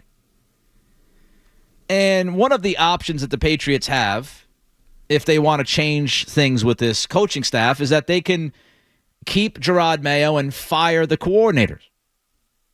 Right? Replace Van Pelt, replace Covington with more experienced coaches. There are multiple issues with that, though. A, Gerard Mayo doesn't have a big network. He didn't have a big network when he was hired as the head coach. That's why you had just, a bunch of random people from random places around the country brought in to be a part of this staff. Because Mayo just didn't know a lot of people. And so it's not like he went and coached somewhere else and met new people. The other issue is, if you're a coordinator or you're a position coach trying to be a coordinator, do you really want to join this situation right now? You don't know if Gerard Mayo is going to make it through 2025. Are you going to, be attached to the hip of a head coach who might not be the head coach in 8 to 10 months? That sound like a good idea?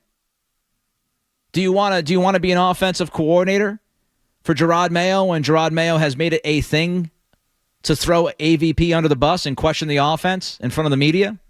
That sound like a good time to you? There's a lot of questions, right? There's a lot of questions.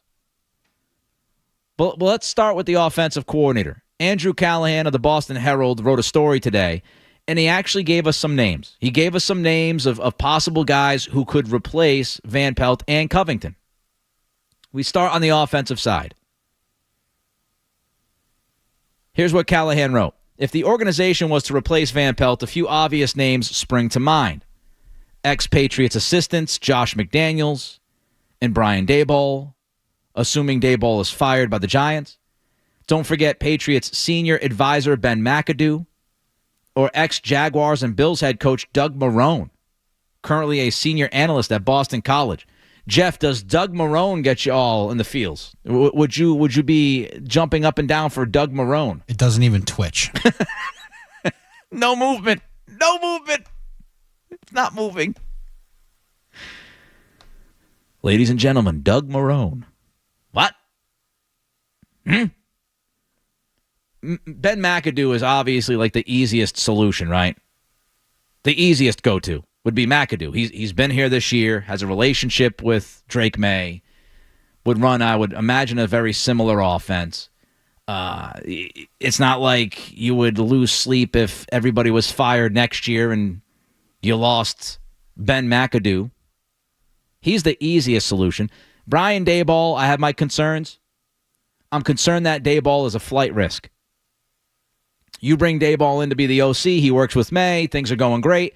And then somebody calls and they want Daboll to be the next head coach of their program. And he's like, deuces. And now you got to start it all over again. Not a huge fan of that. I'm a big fan of Daboll, the idea of Daboll. Not a big fan of the flight risk. And we just talked about Doug Marrone. How about the defensive coordinator options? Back to Andrew Callahan of the Boston Herald. He writes, as for Covington, that's another limited pool of replacements. Given that challenge and assuming Mayo wants to maintain the Patriots' current system, current Raiders defensive coordinator Patrick Graham, former New England assistant, could be let go in Las Vegas. Other names include Dolphins defensive coordinator, ex-defensive coordinator, and Patriots cornerbacks coach Josh Boyer, Saints linebackers coach Michael Hodges, and Eagles defensive backs coach slash passing game coordinator Christian Parker. Are any of these names getting you excited? Josh McDaniels, to me, is by far the best option at offensive coordinator as long as he wants to and is capable of adapting the offense. I don't want the Earhart-Perkins offense in New England. I'm done with that. I want to move on. I want to forget about it. Would McDaniels be willing to do that? I think he would be. I think he could make it work. Maybe I'm wrong. As far as defensive coordinator, in the names that I just gave to you, do any of those names get you excited? Boyer's been unemployed since 2022. Hodges and Parker are completely unproven. Patrick Graham is the most proven. It's not like he's been lighting the world on fire with the Raiders. The million-dollar question. The million-dollar question. You go out and you hire these guys. Like, what if this doesn't work in 2025? Say you take a risk and you bring in somebody like Hodges as your DC. And you bring in, I don't know, Doug Marrone as your OC. My God. By the middle of 2025, we might be screaming, blow it up! Please blow it up! For the love of God and all that is holy during the holiday season. Blow it up. We might be screaming that. The YouTube world watching me would be, their fingers would be pounding the keyboard. Blow it up.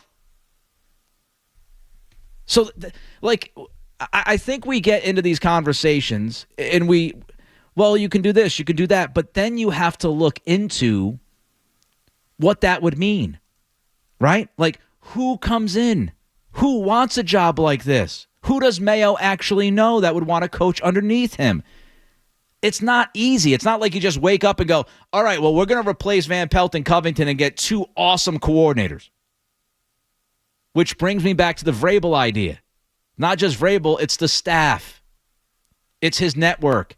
It's his history of finding people who are good coordinators.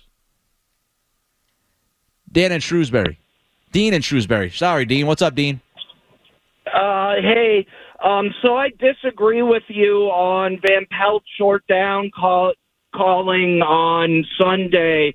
Ramondre Stevenson was first in yards after carry for 2 years straight, Now, hasn't been nearly as good this year, but he's still one of the best at turning a 1-yard loss to a 1-yard gain. The line just isn't getting any movement. So it wouldn't matter if May quarterback sneaked it or there was a design run. He was going to be short anyways. And a quick note on the Celtics, how many teams have 4 turnovers, more attempted free throws, more made free throws, and more shots against a 14-point underdog and lose by 9 points? I think that might be the first time in history that's in NBA history that's happened. I agree with you. Just truly horrendous, uncharacteristic shooting, but you still got to take them. All right, Dean, thank you. Appreciate the phone call and appreciate your patience as well. I understand the point of like, hey, look, Stevenson's, he's been good, during stretches of his career after contact and all of that. I understand that. And the offensive line is not great. But here's my thing. Stevenson has not been consistently good this year, right? The offensive line has not been consistently good this year. They've been bad. And that's why I'm running Drake May. Because running Drake May helps the running backs out. Running Drake May helps the offensive line out because there's a little bit of misdirection. It's doing something that you haven't done all year. Doing the same thing that you've done that hasn't worked all season long is insanity. I'm not guaranteeing that running Drake May would have worked.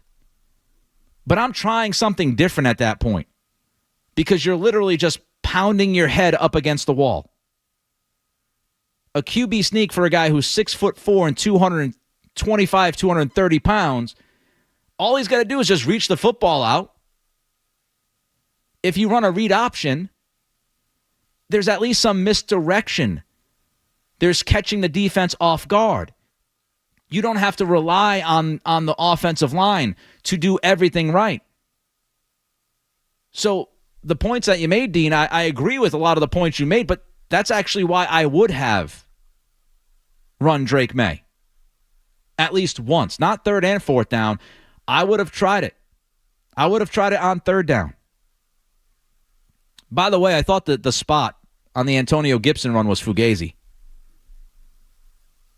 617-779-0985. Nick Cattle's in for Joe Murray on this Friday night. We'll continue with you at 617-779-0985 as Riley Leonard throws an interception. Not that I'm distracted by the football game right now. We'll get back to your phone calls soon. Also, did Bill Belichick give us a hint as to what will happen in New England this offseason? We'll get to that next. Don't go anywhere. There's more Joe Murray. On the way.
through too much traffic. 617-779-0985. But before I get back to you, just a quick note here.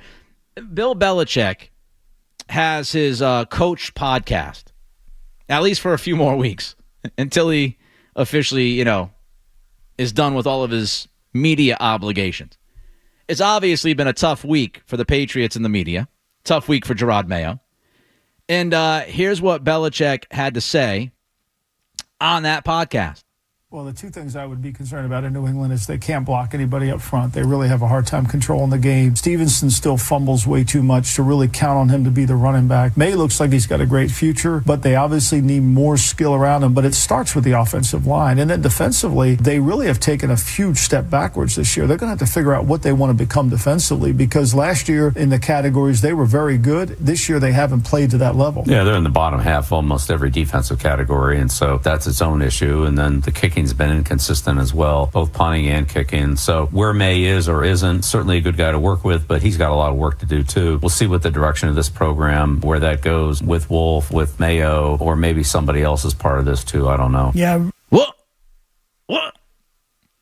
Did you hear that at the end? Talks about Wolf. Talks about Mayo. Talk about the program. If you, we'll see if I think Mayo, or maybe somebody else is part of this too. I don't know. Yeah. What?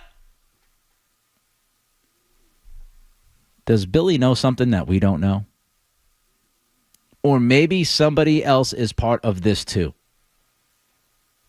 Now, this could be, I think somebody on Twitter tweeted at me at Nick C Radio at one point, said, well, he could be taking a shot at the Crafts. He could 100% be taking a shot at the Crafts. This could be the little underhanded jab to Jonathan Kraft or Robin Glazer.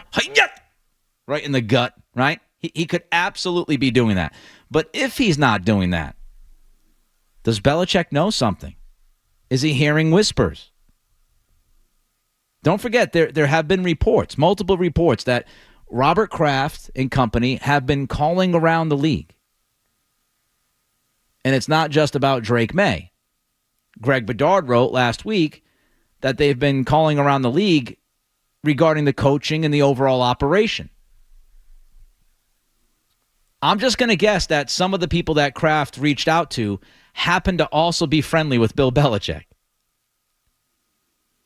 And I wonder if this idea, Michael McCann, the lawyer, sports lawyer or whatever, on Twitter, he tweeted at Tom Curran and said that the Patriots should hire a president of football operations. And Tom has talked about a football overlord. It's a very powerful name, the overlord. And there's been this idea of maybe that's what will happen. Maybe it would be a Scott Pioli or Thomas Dimitroff, and they come in and they actually sit above Elliott Wolf. Long term, I'm not a big fan of that idea. I don't want to add another layer to this convoluted mess already. I also wonder, I've said this on my podcast. You can check it out on YouTube. Yeah, I just did that. I don't care. Content creator, baby, 2024. I also wonder who gets the final call. If you bring in Scott Pioli, is it going to be Pioli with the final call, Elliott Wolf with the final call? Are you going to be collaborating like they did this past offseason? That didn't work out too well. So who gets the final call? If it's a collaboration, are you voting? Would Elliott Wolf and Gerard Mayo just vote Pioli off the island, so to speak, every time they talk about a talent? Now, I do like the idea of this football overlord, to quote Tommy, short term. I wouldn't hate the idea of having somebody above Elliott Wolf this offseason to look at and vet what went wrong.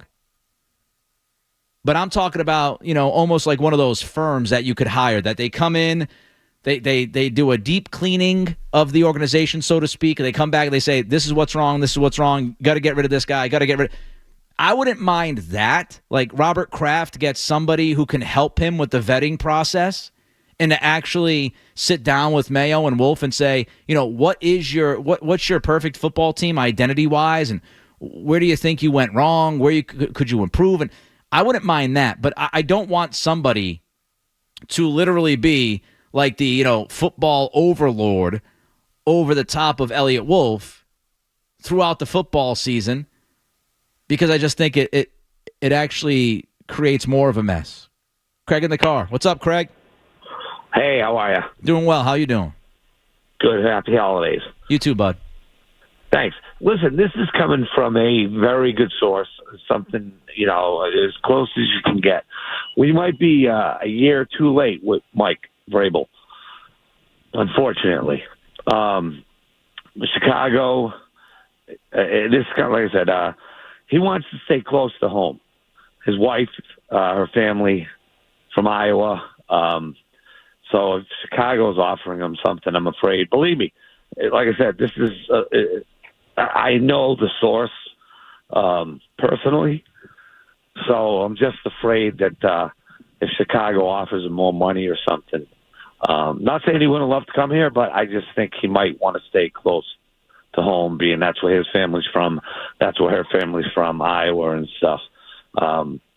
So, we might be a year too late, All right, Craig, I got you, bud. I appreciate the phone call. Happy holidays. Thanks for the patience. Maybe. But I'm not sold on this Chicago thing. Everything I read, everything I hear from Chicago is that they want to go offense. They want to go for Ben Johnson. They're looking at Cliff Kingsbury because Kingsbury worked with Caleb Williams in college. So everything I read says that Chicago wants offense as their head coach. They just went through the defensive head coach thing with Eberflus, and they want somebody who can work hand in hand with Caleb Williams, for the very long term.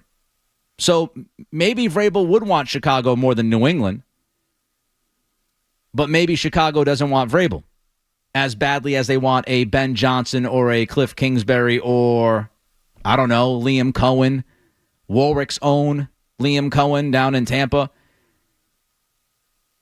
So, the other job I would look at is obviously Ohio State, but that depends on if Ryan Day poops his pants against Tennessee. I think if they beat Tennessee tomorrow, I don't think Ohio State's going to let go of Ryan Day, even though he can't beat Michigan. So you could absolutely be right. He could want to be closer to home, and he might want the Ohio State job or Chicago more than New England. I don't know if Ohio State's going to be available, and I'm not totally sold that Chicago would want him because of their roster and their situation. 617-779-0985. Nick Cattle's in for Joe Murray. We'll continue with the Pats talk. We'll get back to your phone calls. Also, an unlikely source, speaking of sources, an unlikely source had one of the most scathing criticisms of Gerard Mayo's Pats this week. It's coming up. Sports Hub headlines. Notre Dame, Indiana underway, the first college football playoff game of the season, this new expanded format. Notre Dame leads 7-0. Jeremiah Love with a 98-yard touchdown run. Tomorrow, you've got SMU at Penn State, Clemson at Texas, Tennessee at Ohio State. Meanwhile, in the NFL, Patriots, they get ready for Buffalo. Marcus Jones, JaMychal Hasty, both have been ruled out. Meanwhile, Keon White, Jabril Peppers added to the injury report as questionable. Terrell Jennings, running back, according to the Globe's Christopher Price, will be added to the 53-man roster. Gerard Mayo at the podium today said that he would not put a timetable on Caden Wallace's return and said he hopes the Pats will get Cole Strange back at some point. Red Sox sign starting pitcher Patrick Sandoval, 2 years, $18.25 million is the deal. Sandoval had Tommy John surgery last June. ESPN's Jeff Passan reports that Sandoval expects to return in the second half of the 2025 season. Bruins back on the ice tomorrow night against the Sabres. Seas play at Chicago against the Bulls. Headlines are brought to you by Valvoline Instant Oil Change. Enjoy quick and convenient vehicle maintenance this month. Visit NewEnglandOilChange.com for 15% off your drive-through oil change at Valvoline Instant Oil Change. Now open in Weymouth, Canton, Bedford, and Natick. I'm Nick Cattles on Boston's Home for Sports 98.5 The Sports Hub. Next headlines in 30 minutes. You're listening to Joe Murray on 98.5. You're listening to Joe Murray on 98.5 The Sports Hub.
and has a great run game, that would be Notre Dame.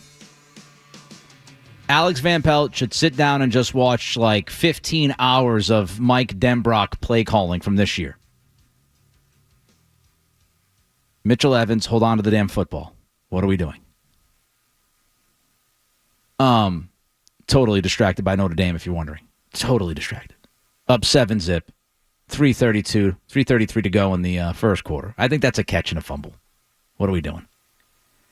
But if you're Alex Van Pelt, watch this offense. Riley Leonard is one of the best running quarterbacks in college football. He's a pretty big dude like Drake May. Steal from Denbrock. That's what I say. That's another T-shirt. Steal from Denbrock. The message to the Patriots. All right, before I get back to your phone calls, I just wanted to mention this. Do you know when it's bad for the Patriots? It is truly bad when Mike Reese gets disgusted. like not Felger, not Beadle, not any of them. Mike Reese. When Mike Reese gets disgusted, you are going down the wrong path, my friends. Reese wrote this after the Arizona game last weekend. One of the best parts about football is that you most often get out of it what you put into it. So after watching the Patriots' uninspiring 30-17 loss at the Cardinals in Arizona, and then rewatching the game upon returning home, I came away with this thought. The Patriots got what they deserved. It was an unacceptable performance for a team coming off a bye. And there should be genuine soul-searching at all levels of the organization for how a team with the Patriots logo on the helmet could allow that to happen. Whoa! Mike Reese with a Macho Man Randy Savage. Oh, yeah! Elbow off the top rope. Holy crap. Reese smoked the Patriots. Absolutely smoked them. See, Jeff, I could see Pop Douglas running that screen. Absolutely, yeah. I'm awful right now. Hopefully you're watching the Notre Dame game. You know what I'm talking about. When Mike Reese comes out like that, you got problems, folks. You got problems. And it's not because Mike's soft or anything. It's because he's very patient. Mike Reese is patient. He's balanced. He's level-headed. He's not a hot take guy. He's not a pot stirrer. He's not a debate show artist or tactician. He's Mike Reese. Like one of the nicest dudes in all of the media. Like Mike Reese and Dan Roach are probably the two nicest guys in Boston media. It takes a lot for Mike Reese to get pissed. And he was clearly pissed at that Arizona game. Clearly. When you've lost Reese, you're in trouble. Let's go to Dan in Plymouth. Hey, Dan. Oh, hey, Nick. Thanks for taking the call. Thank you. What are your thoughts of, instead of Vrabel, McDaniels, they might be too expensive or you have to give away the store. How about in Minnesota, they got Brian Flores running a top 5 defense currently. And then you have the quarterback coach out there is Josh McCown. Last year, he got Kirk Cousins to play his best career year. And now Sam Darnold's looking like a top 5 MVP player. But what do you think of that type of combination? Dan, thanks for the phone call. I appreciate it. I don't hate it.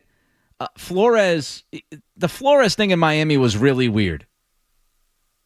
If you look at what happened with the Dolphins situation when Flores was there, I don't think Flores wanted Tua Tagovailoa. Those guys did not get along. Tua, a few months ago, threw Flores under the bus, right? Publicly. Threw him under the bus for how Flores treated him. And Flores came out, by the way, and pretty much admitted that he could have done a better job with Tua. I don't think Flores wanted Tua. And there seemed to be something off between Chris Greer, the GM of Miami, and Flores at the time. I don't think they saw eye to eye. And so I don't know how much that impacted Flores and his ability as a coach. He might have let that get to him, which is not a great sign. But even with that said, Flores did a good job. I mean, he started 5-11, but that was like a tank year, right? I mean, everybody knew they were going to lose. It was 5-11. They draft Tua. They went 10-6 and then 9-8. Flores, it's not like he lost the Miami job because he was a terrible at coaching. He lost the Miami job because I think of that relationship between he and the front office. And then you've got the other layer to that, right? With the lawsuit and the NFL issues, and is he blackballed from being a head coach ever again because of what happened following the Miami firing? Flores was a name that was kind of floated out there before we found out about Mayo's contract clause. Vrabel was thrown out there and Flores was thrown out there. I'll tell you what, there's not much to deny about Flores' ability to call a defense. He's terrific. He is terrific. McCown's interesting. McCown's very interesting. He's one of the younger guys, right? He's 45. He's one of those younger coaches that, has kind of been thrown out there as a possibility. He's never been an OC. He's been just a quarterback's coach. He played in the NFL forever. He played for roughly 20 teams in the league. So you have to imagine he knows a lot of people. The question, I think, is, are you comfortable with hiring somebody like McCown as your OC when we haven't seen him do the job yet? After hiring Van Pelt, who had done the job for 1 year back in 2009. I think that's the question you would have. I mean, you would have to feel very confident about McCown's ability to do the gig, and you'd have to rely on Flores and what Flores has seen from McCown. And, Flores would have to vouch for him. The other part of the McCown stuff that's interesting is he has a link with Drake May. And this was brought up last year when the Vikings were trying to move up to draft May. A lot of people brought up the idea of, well, McCown has that link with Drake May, and, McCown knows May better than anybody, and that's why Minnesota wants to move up, because he's a big fan of Drake May.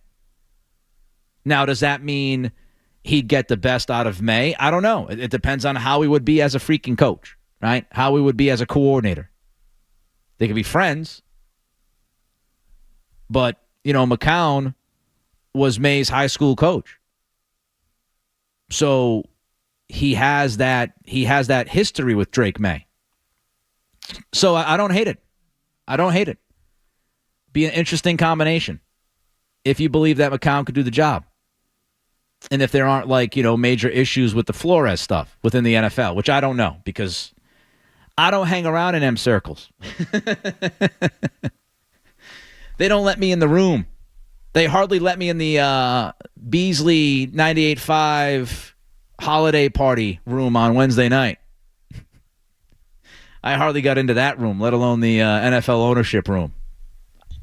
I knock, they send me away. So I don't know. 617-779-0985. Nick Cattle's in for the one and only Joe Murray here on this Friday night, getting you ready for the holiday season. Just a few days away at this point. My goodness. You know when they say, time goes by fast when you get older? They weren't lying. Especially when you have kids. I don't have any. I'm afraid now. I can't believe, my kid's 18, I'm 41, and it feels like it's just been a blur the last, 20 years. I want kids, but it freaks me out a little bit with that. 617-779-0985. We got more coming up next. More Joe Murray coming up on the Sports Hub.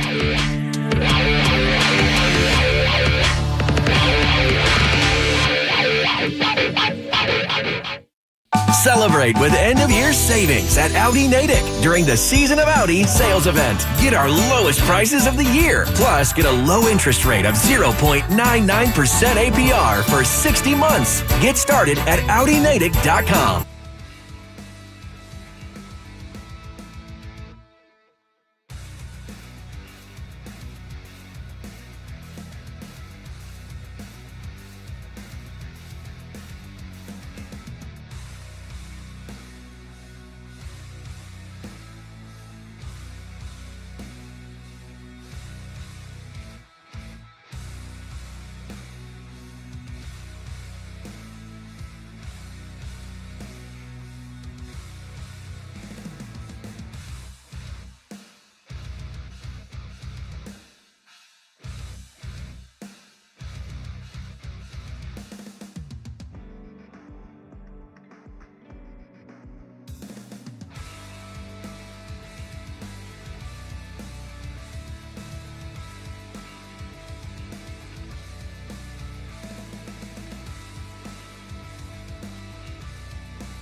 Cattle's in for Joe Murray on a Friday night. How y'all doing? Notre Dame up 14-zip. Let's go!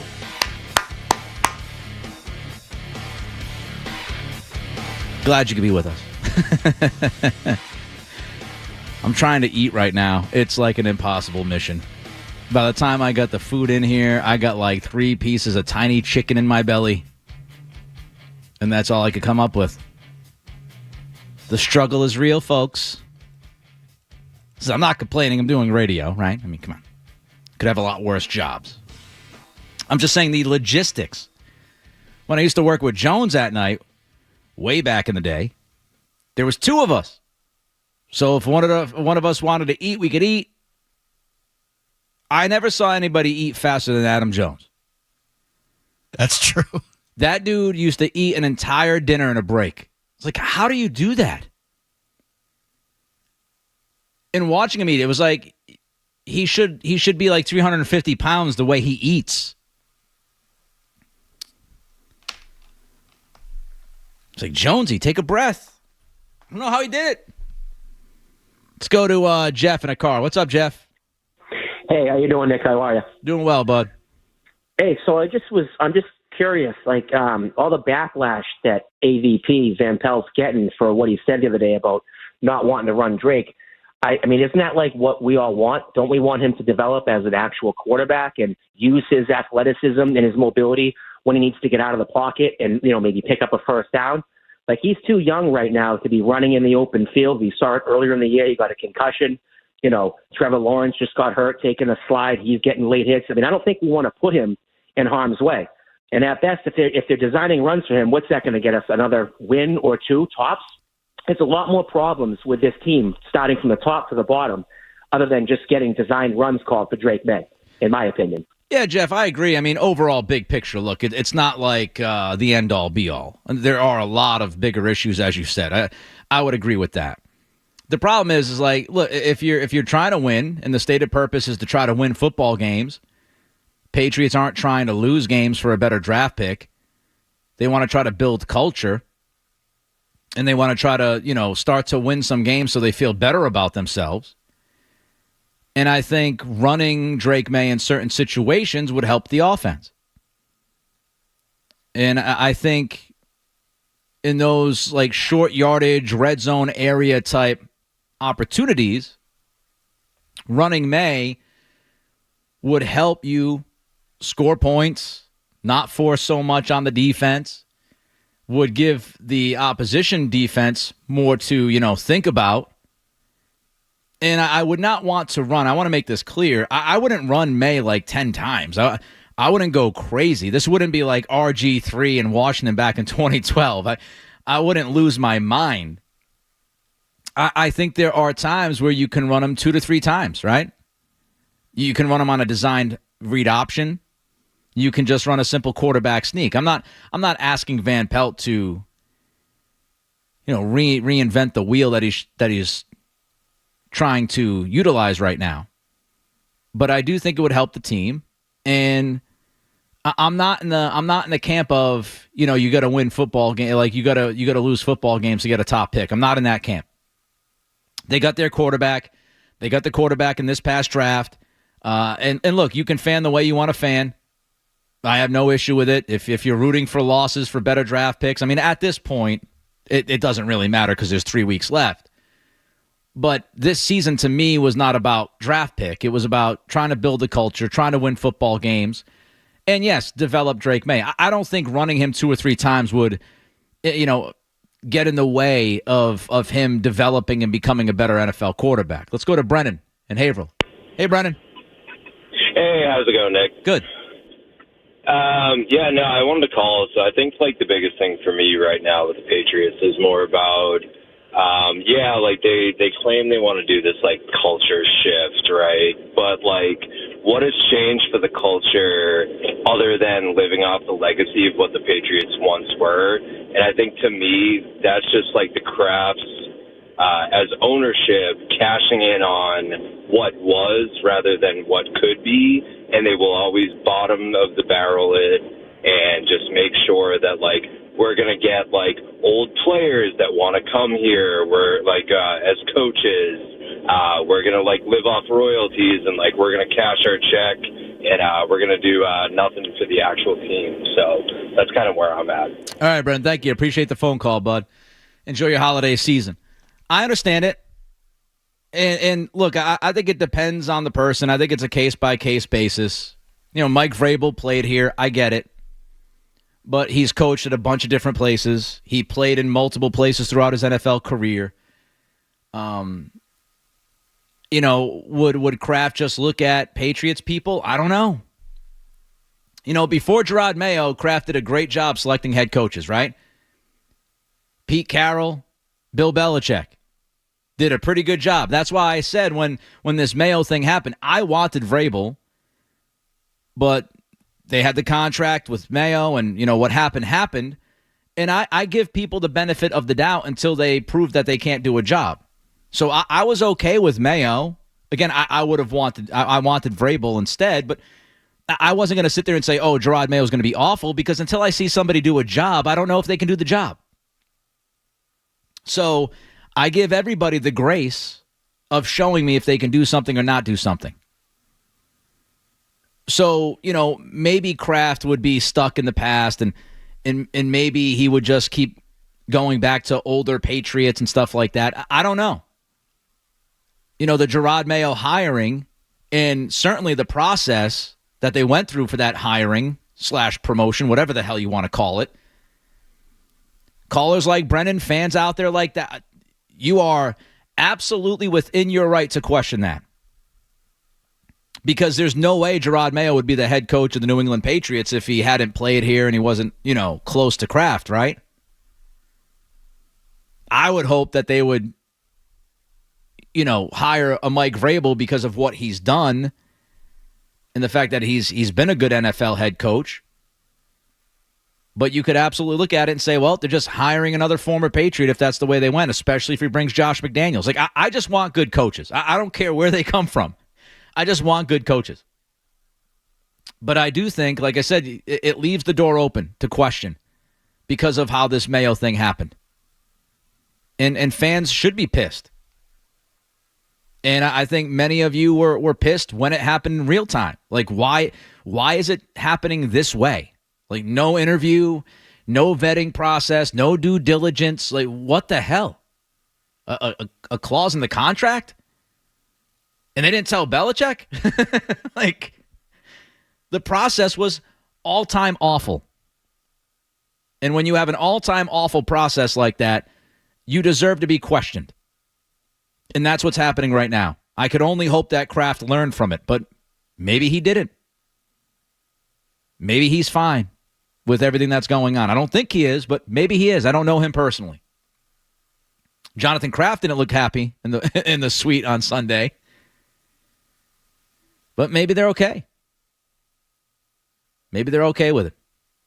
And they're just going to stick by their Patriots guy. 617-779-0985. Cattle's in for Joe Murray on this Friday night. Speaking of Mayo, I want to ask you a question. Did this week, what happened in Arizona, the press conference, all the talk this week about Mayo, did this week cause you to leave Mayo Island? I'll give you my answer in 90 seconds. WBZ-FM and HD Boston. Patriots! From the opening kickoff to the final play. Touchdown! Your home of the pass. Yes. 98.5. The Sports Hub. Beasley Media Group Station. Sports Hub headlines. Notre Dame hosting Indiana, South Bend tonight. The first college football playoff game of the season. Notre Dame up 14-0 in the second quarter. Jeremiah Love with a 98-yard touchdown run, the top highlight of the game so far. Of course, tomorrow you've got SMU at Penn State, Clemson, Texas, Tennessee, Ohio State in the three other first-round college football playoff matchups. Meanwhile, in the NFL, Patriots ruled out Marcus Jones and Jermichael Hasty for this weekend's game in Buffalo. Keon White, Jabril Peppers added to the injury report as questionable The Globe's Christopher Price reports the Patriots will elevate running back Terrell Jennings to the 53-man roster. Gerard Mayo said today to the media that Caden Wallace, Cole Strange, not sure when they'll be back. So that's not fun. Red Sox added another starting pitcher today. They signed Patrick Sandoval, lefty, to a 2-year, $18.25 million deal. Sandoval had Tommy John surgery last June. ESPN's Jeff Passan reports he expects that Sandoval returns in the second half of the 2025 season. Bruins play the Sabres tomorrow night. Celtics once again play the Bulls, this time in Chicago. Headlines are brought to you by Eastern Mass's leader in drain cleaning and pipelining, Drains by James. Slow drain, clogged drain. You need to contact Drains by James today at drainsbyjames.com. I'm Nick Cattles. I'm Boston's home for sports, 98.5 The Sports Hub. Next headlines in 30 minutes.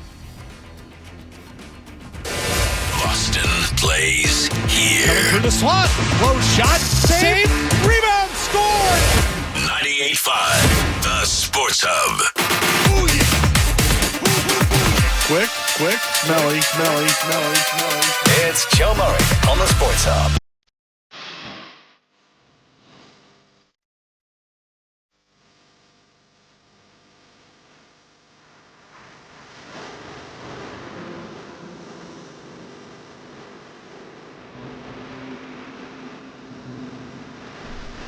If people are watching me on YouTube right now, try to handle dinner. It's like a sitcom. These are the people that watch Joe every night, so I think they're used to it. Good point. It's a disaster. It's an all-out disaster in here. I've got a dinner that has like 25 elements to it. I've got cheese in a bag. I've got sour cream kind of combination thing. It's a chicken lime rice bowl thing. And I'm trying to put the sour cream on it, and it's just a disaster. That's really the easiest way to explain it, describe it. It's a disaster. It's a disaster in here, Jeff. Gosh darn disaster. Less than 1 hour left to the program. Thank you for joining us. We appreciate you. So it was a miserable week for Mayo and the Patriots. Just tons of coverage about, what's gone wrong and everything that he has said in press conferences and all the questions that have been surrounding this team this year continue to surround the team. And so I ask you, has this week changed your viewpoint in any way? I mean, for me, I am slightly more disgusted because coming off the bye week, I expected a team to at least look prepared, focused. Again, this is not a talent thing. I was expecting a focused, prepared football team and coordinators that looked like they knew the team that they were playing. I expected a competitive game. I certainly did not expect 23-3 off a bye week with everything looking like a mess. And it's the same old every week it feels like, right? Like bad coaching, bad football, bad press conference, the Mayo moonwalk on Monday morning, rinse and repeat. It's very, very irritating. And so I actually tweeted this poll out this week because I wanted to get a feel for how Patriots fans are looking at this and how many Patriots fans were still on Mayo Island before the Arizona game, how many remain on Mayo Island, how many have left the island. Some of them already left the island. And so I tweeted out at Nick C Radio, did Sunday make you leave Mayo Island? And I got about 650 votes. Not bad. And out of those 650 people, 647 to be exact, 8.5%, Jeff, said that they have not left Mayo Island. Sunday did not make them leave Mayo Island. 8.5%. 43.4% of the people said that Sunday did make them leave Mayo Island. That was it. That was the last straw. 48.1% of the Patriots fans that responded said they had already left Mayo Island. So almost 50% of this fan base was done with Mayo before the Arizona game. And again, it's 647 people on Twitter, so take it for what it's worth.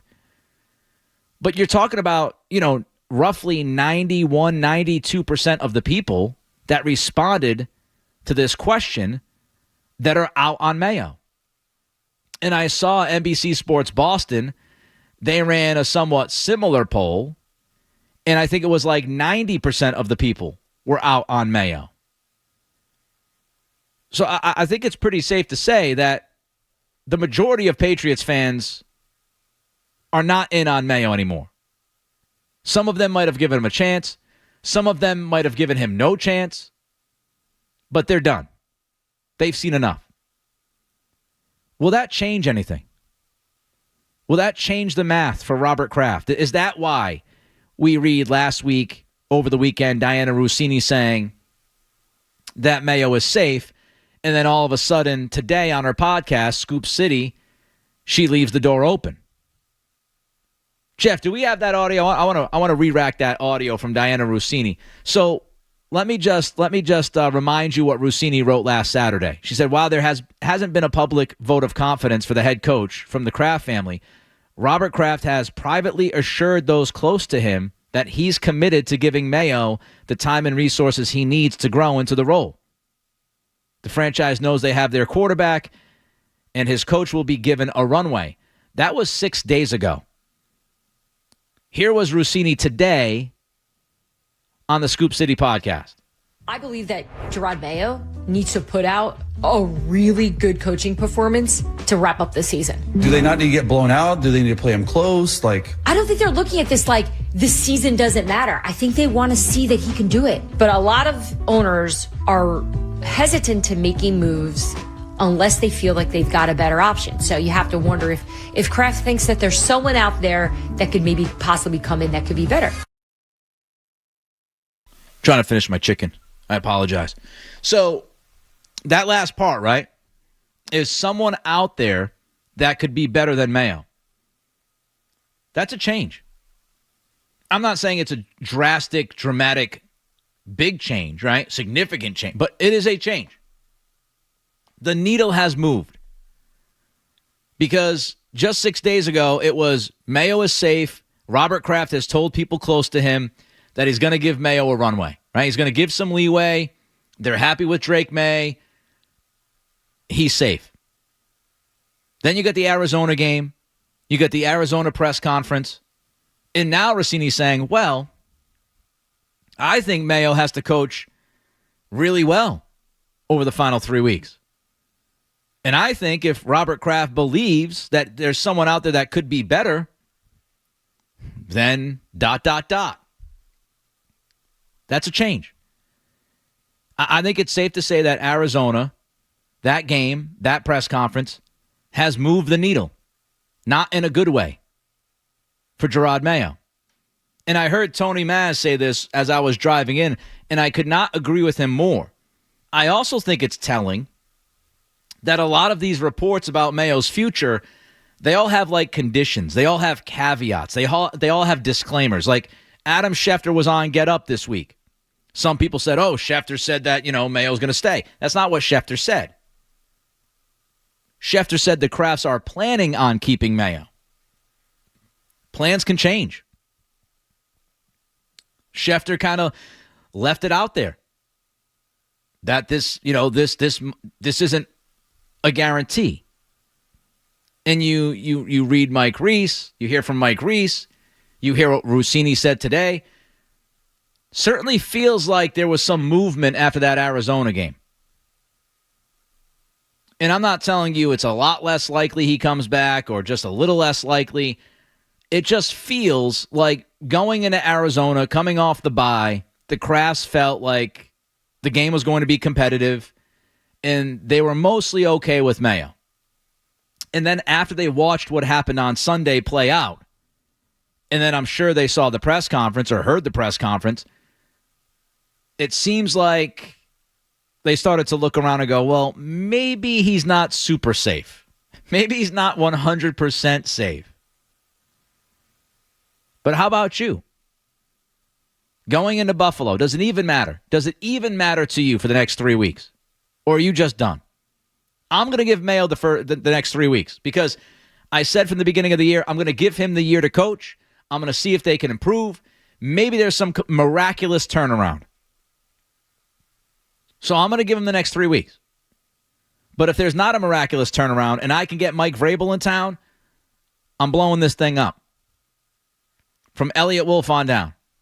All right, I see some of you calling, wanting to get in on this. 617-779-0985 is the telephone number. Are you off Mayo Island? Was the Arizona game, the press conference, was that the last straw? Or you want to see this thing play out over the next 3 weeks or so? 617-779-0985. We'll get to your phone calls. Want your thoughts on Mayo. Also, there's one thing that has to stop here in New England. What is that one thing? Find out next. Don't go anywhere. There's more Joe Murray. On the way on 98.5 The Sports Hub. Feel like having your favorite Sylvan Street Grill dinner in the comfort of your own home? Now you can. Sylvan Street Grill works with DoorDash, Grubhub, and Uber Eats so their customers can eat, drink, and chill wherever they want. Eat, drink, and chill at the Sylvan Street Grill. If you need tires, think Town Fair Tire. Thinking name brands? We have them all. Thinking price? We beat the competitors. Free services? We have those too. For the guaranteed lowest price, nobody beats Town Fair Tire. Nobody. Town Fair Tire. They say the average American spends nearly 300 hours a year behind the wheel. So you might as well make it 300 hours well spent. The Bronco family is the series of SUVs that sets the bar on adventure. And with available GOAT modes, there's no limit for the journey you can take. Take advantage of a great lease offer today and see what it's like to drive a vehicle that's ready for the ride. Only from your New England Ford dealers. Come on in to Total Wine & More. Prices much lower than a grocery store. Spirits, wine, beer for a whole lot less. Walking down the aisles makes you stop and say, yes! From mixing cocktails, a friendly get-together, or a brunch outdoors, Total Wine has everything you need, and more. With the lowest prices and best selection for over 30 years, you'll always find what you love and love what you find. Only at Total Wine & More. Drink responsibly, B21. Full house this holiday? Switch to Fios Home Internet with whole home Wi-Fi and get fully covered. That means you get the 100% fiber optic network in every room of your home with a Fios 1 gig internet plan. Perfect for when your extended family extends their stay. Call 1-800-VERIZON to switch today. Whole home Wi-Fi includes one router and Wi-Fi extender. Wi-Fi extender provided during professional setup if recommended after Wi-Fi performance analysis or shipped upon customer request after setup. May require the purchase of additional Wi-Fi extenders. It's the Get Holiday Ready sales event with Hank and Sam from the Ford crew. Today, a new shipment of inventory. Hank, what's going on?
Nick Addles in for Joe Murray.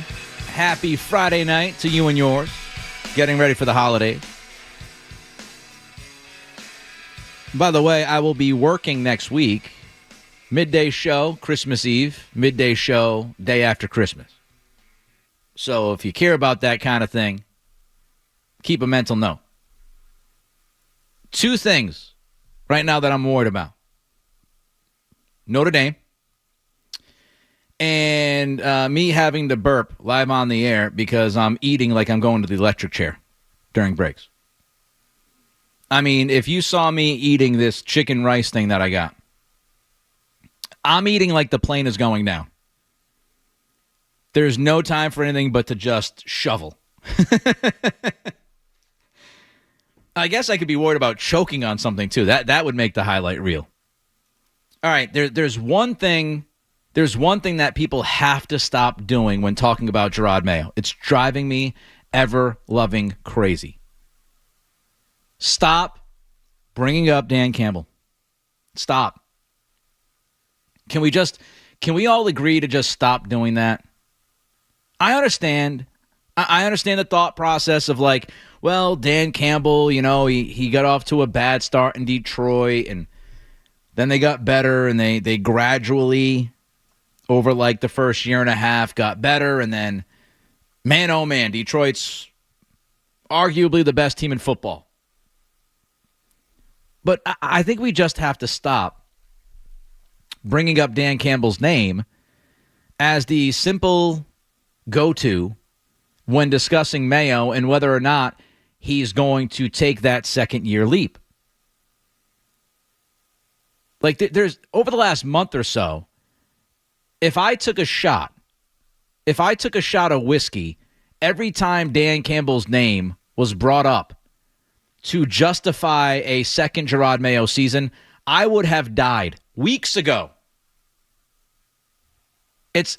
I don't know if the Crafts sent out some kind of like Dan Campbell bat signal, but every time somebody talks about Mayo and whether or not he can succeed in his second year and make that leap, they're like, well, just look at Dan Campbell. Dan Campbell did it. Detroit did it. Why not Gerard? And I will leave the door open. The opportunity that Gerard might take that second year leap. But here's why I'm so tired of hearing it. It's not likely because most head coaches fail. Just going by the numbers. Most head coaches fail in the NFL. And a number of them, I don't know what the percentage is, but a number of them fail rather quickly. 2 years, 3 years, and done. Most coaches that stink in year one, like Gerard Mayo has stunk, usually continue to stink. They don't rise from the ashes like a great phoenix. Again, maybe Mayo will be that guy. Maybe he'll be the 5%, the 8%, the 10%, whatever the percentage is. Maybe he is that guy. And if the Patriots keep him, I hope to hell that he is that guy because I'm tired of watching bad football. But the numbers tell you most head coaches fail. Most guys who aren't good in year one, they're just not good. Another part of this is, why are we comparing Mayo to Campbell? Other than the fact that they were both had losing records in their first year. Dan Campbell had a hell of a lot more experience than Gerard Mayo has. Dan Campbell was the interim head coach for Miami back in 2015. He then, after leaving Miami, was the assistant head coach, was the right-hand man of Sean Payton from 2016 through the 2020 season.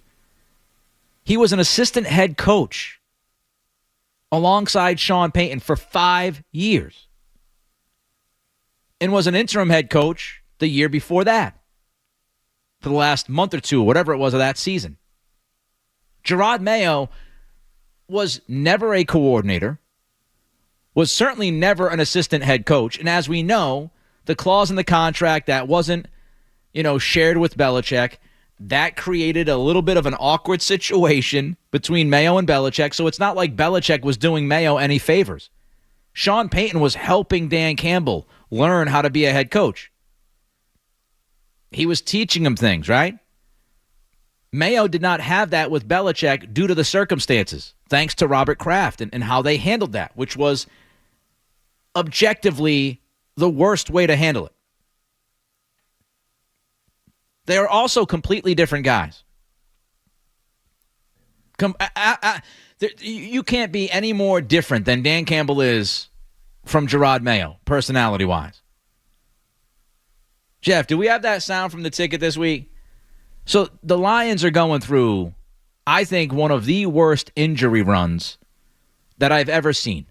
They literally have a starting defense. They've got 11 guys that have been injured this year, most of them seriously injured, including Aiden Hutchinson, who had been playing like the defensive player of the year. So Campbell goes on the ticket, Detroit radio station this week. And I just want you to listen to some of Dan Campbell during this interview. Just listen to some of this and tell me how different this sounds than what you hear from Gerard Mayo. But we can't let these injuries be in vain, man. All of those players helped us get to the point we're at. They helped us get, these last four helped us get to 12 wins. And we owe it to them to finish this thing out. And that's how I view it. And so it means there's another opportunity for other guys, you know, and look, I don't, you know what happens is, you know, you win 11 in a row, you know, and you lose, and then the sky falls. And I hate to say it, but we're not going to be able to win 11 in a row again for the rest of this season. We're just not going to be able to do it. And, you know, what happens is you get used to eating filet, and I'm talking to all of us, and well, everything's good, life's good, you know, but you forgot what it was like when you had nothing and you ate your molded bread, you know, and it was just fine, and it gave you everything you needed. And sometimes you got to get punched in the mouth and remember what it used to be like to really appreciate where you are. All right, we can stop it there. And yes, he dropped the F-bomb in the middle, which was great. So, does that sound like Gerard Mayo? Dan Campbell's defense is a MASH unit. An absolute MASH unit. Injury after injury after injury after injury. And he goes on the radio and says, this is great. This is what we needed. He's not making excuses. He's not using these injuries as a crutch. Meanwhile, you've got Mayo going out there, and he's like, well, if we didn't give up that 53-yard run, our run defense would have been awesome.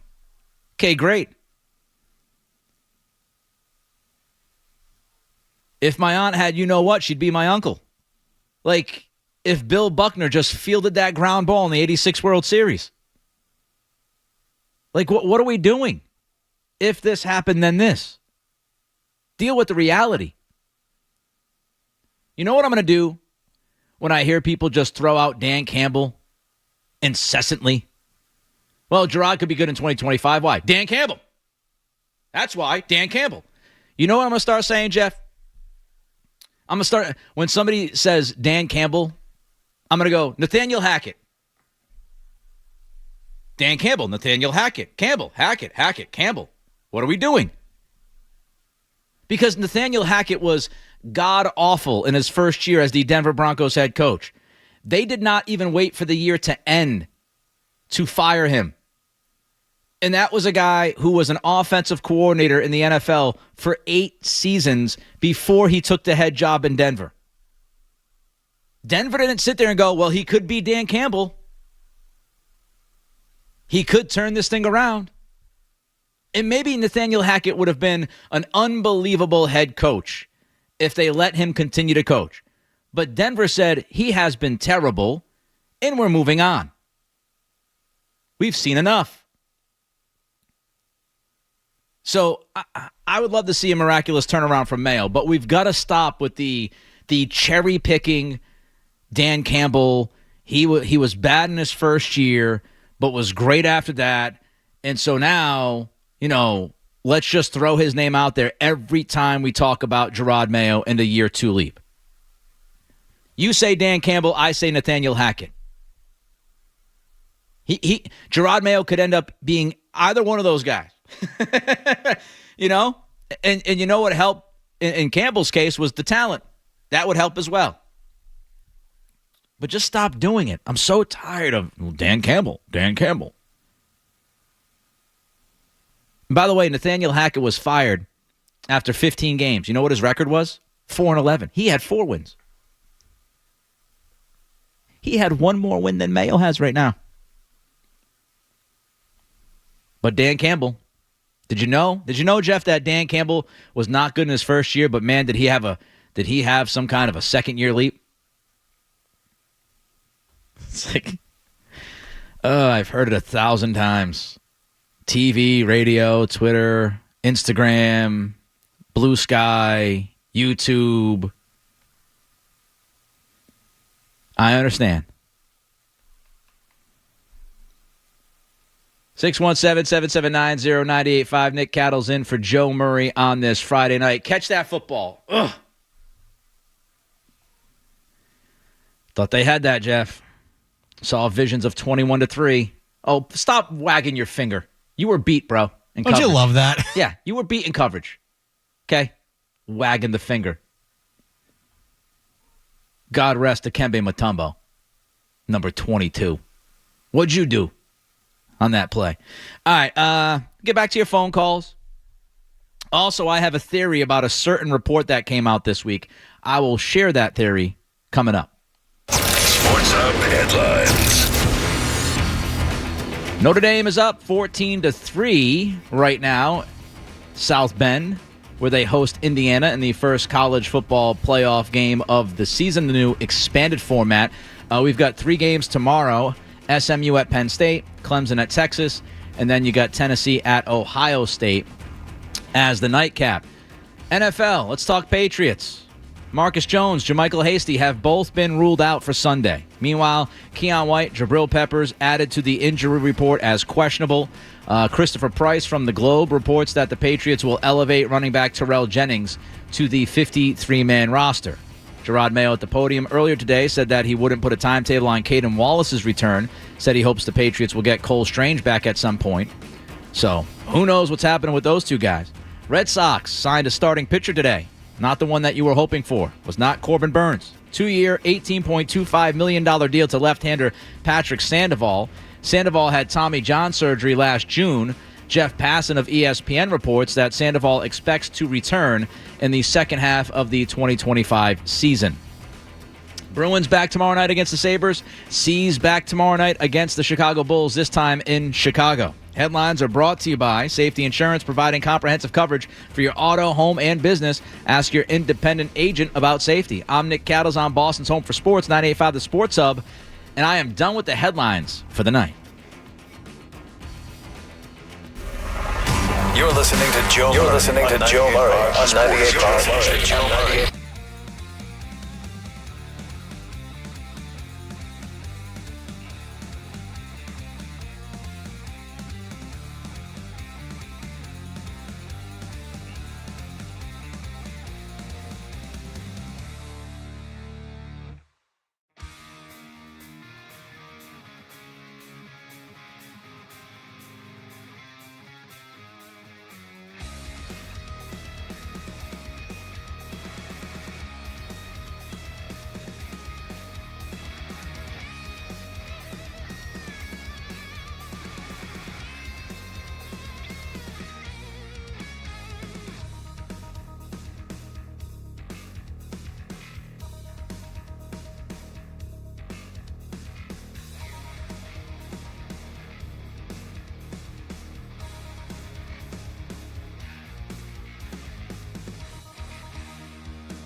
Notre Dame up 2 touchdowns at the half. Woo! 17-3. How about Mitch Jeter, huh? 48-yard field goal. He's been terrible this year, but said he was healthy before this game. My man was fired up. He didn't jump up and down like Martin Gramatica. Was it Martin Gramatica who blew his knee out? Yes. Thankfully, he did not do that. He did not pull a Gramatica. Imagine being Gramatica for the rest of his life. He will hear that. Hey, weren't you the guy? Yep. Isn't that, what was it, Gus Farrat, who ran in the touchdown and then headbutted the wall? On Monday Night Football, I think it was. It was a primetime game. Everybody was watching him. It's like, did that just happen? Did he just headbutt the wall and hurt his neck? Knocked himself out, I think. What a clown show that was. So I've got a theory about a particular story that came out this week. I will share that theory with you in a couple minutes. Nick Cattle's in for Joe Murray on this Friday night. But first, let's go to Bob in Londonderry. Hey, Bob. Hello, Bob. Bob? I'd give you hello? Hey, there you are, Bob. How's it going, bud? Yep. I thought I'd give you a different viewpoint.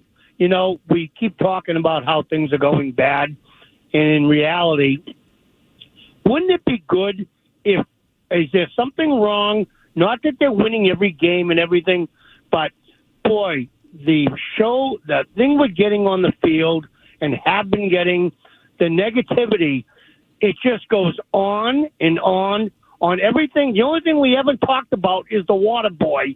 I assume that's probably going okay. But the level of what we have to watch and deal with, it's sad to watch what it's become. And that's reality, in my opinion. Thank you, Bob. I appreciate it. Look, it's rough. It's rough. I go by like a simple method, though. Call me crazy, but I try to approach this as simple as possible. If something is going well, give that something credit. If something is not going well, then give that something not going well criticism. And the Patriots have just been a bad football team for the balance of the post-Brady era.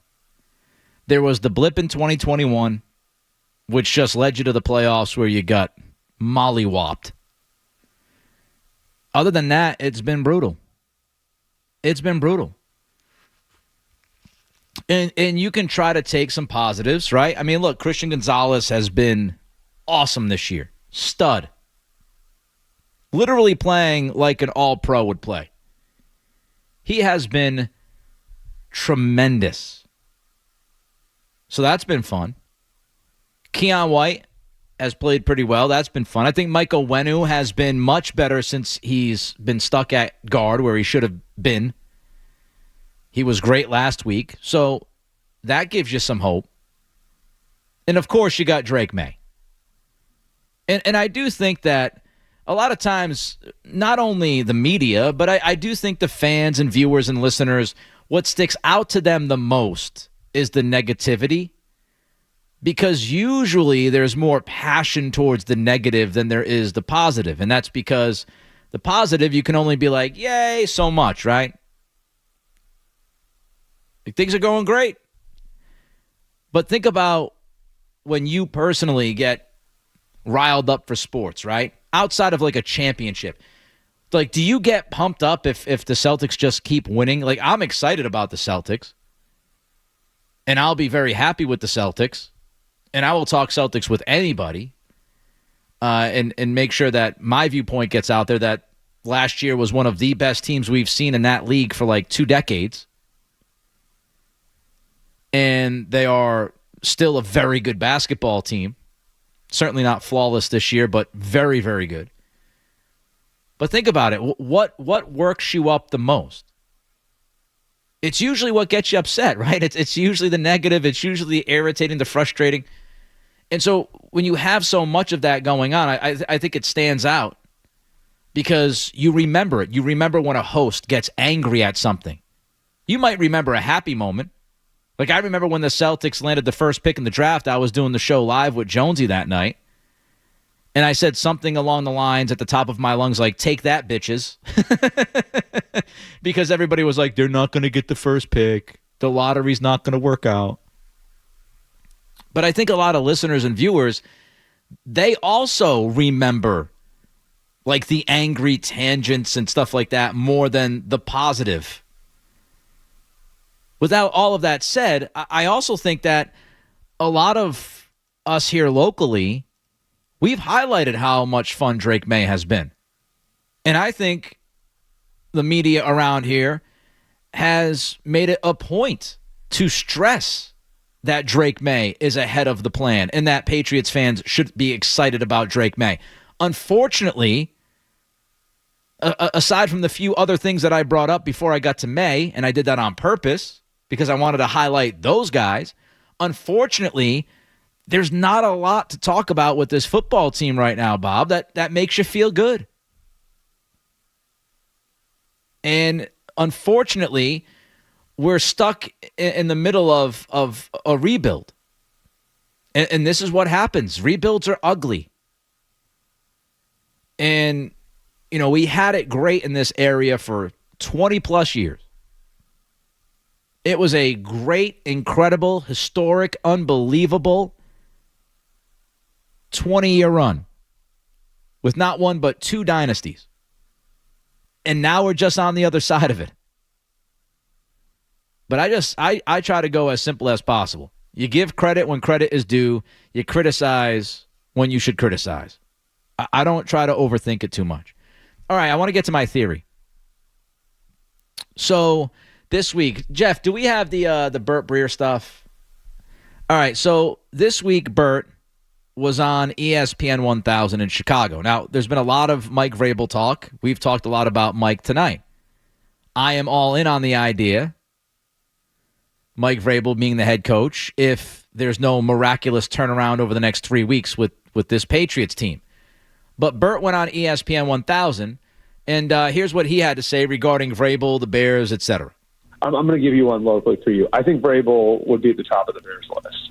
And I think that. I'm not reporting that. I don't want to see that all over Twitter, but I think just putting pieces together that Vrabel will be at the top of the Bears list. Vrabel was together with Ryan Poles in Kansas City all those years ago.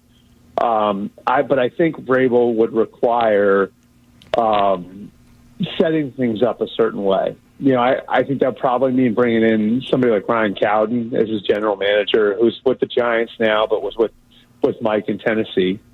And I think it would probably require bringing in, and allowing him to fill out his coaching staff. Who's his OC? Like, I think it might be Tommy Rees, the old Notre Dame quarterback who he's with in Cleveland. That's one name I've heard. The other name I've heard is Josh McDaniels, where I think there's potential. Like, I think those two have a good relationship. They're from the same region of Ohio. And he wouldn't leave because he's not getting another head coaching job. Right. And I think that, and that's sort of to me, that's the appeal of Josh.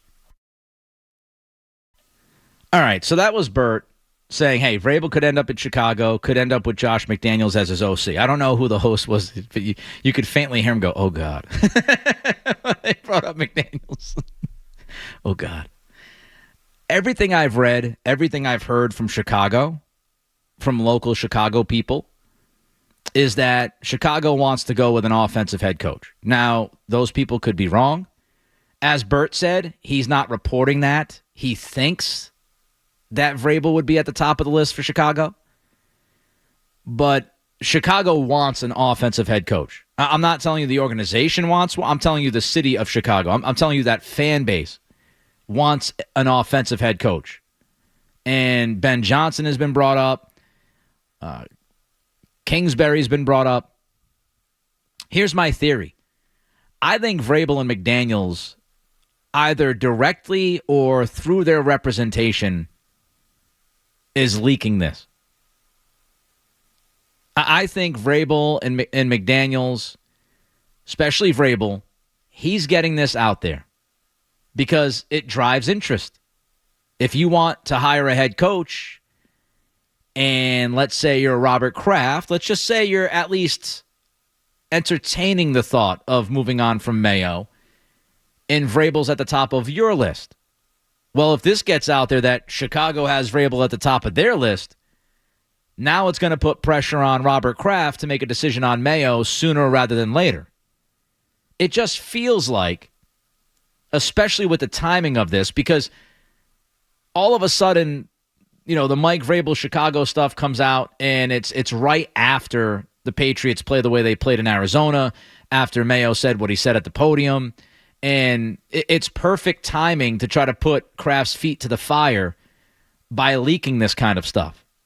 And I don't know if that, again, it's just a theory,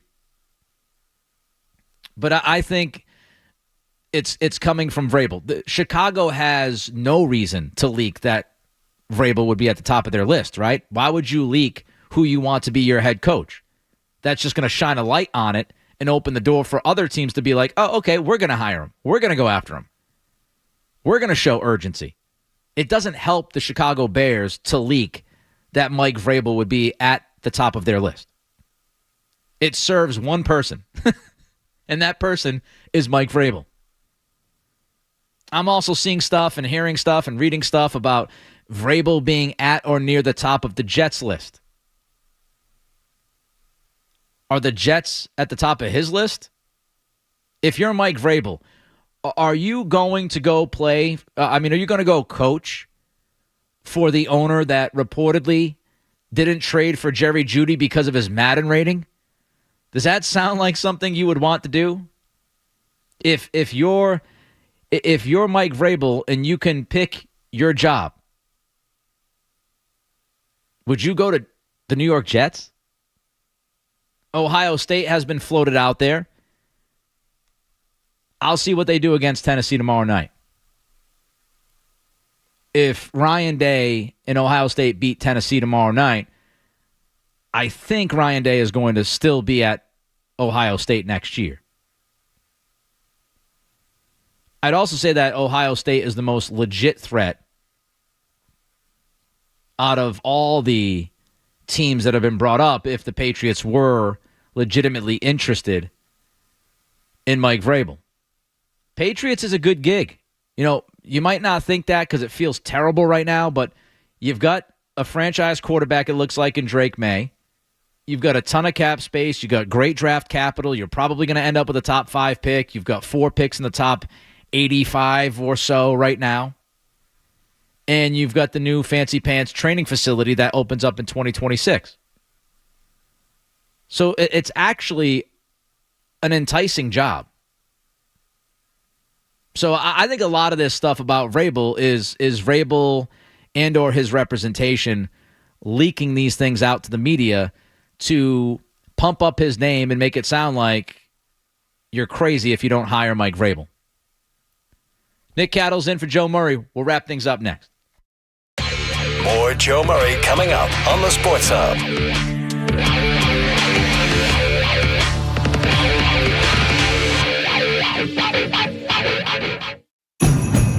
Get the Honda of your dreams during Happy Honda Days. For a limited time, well-qualified buyers can get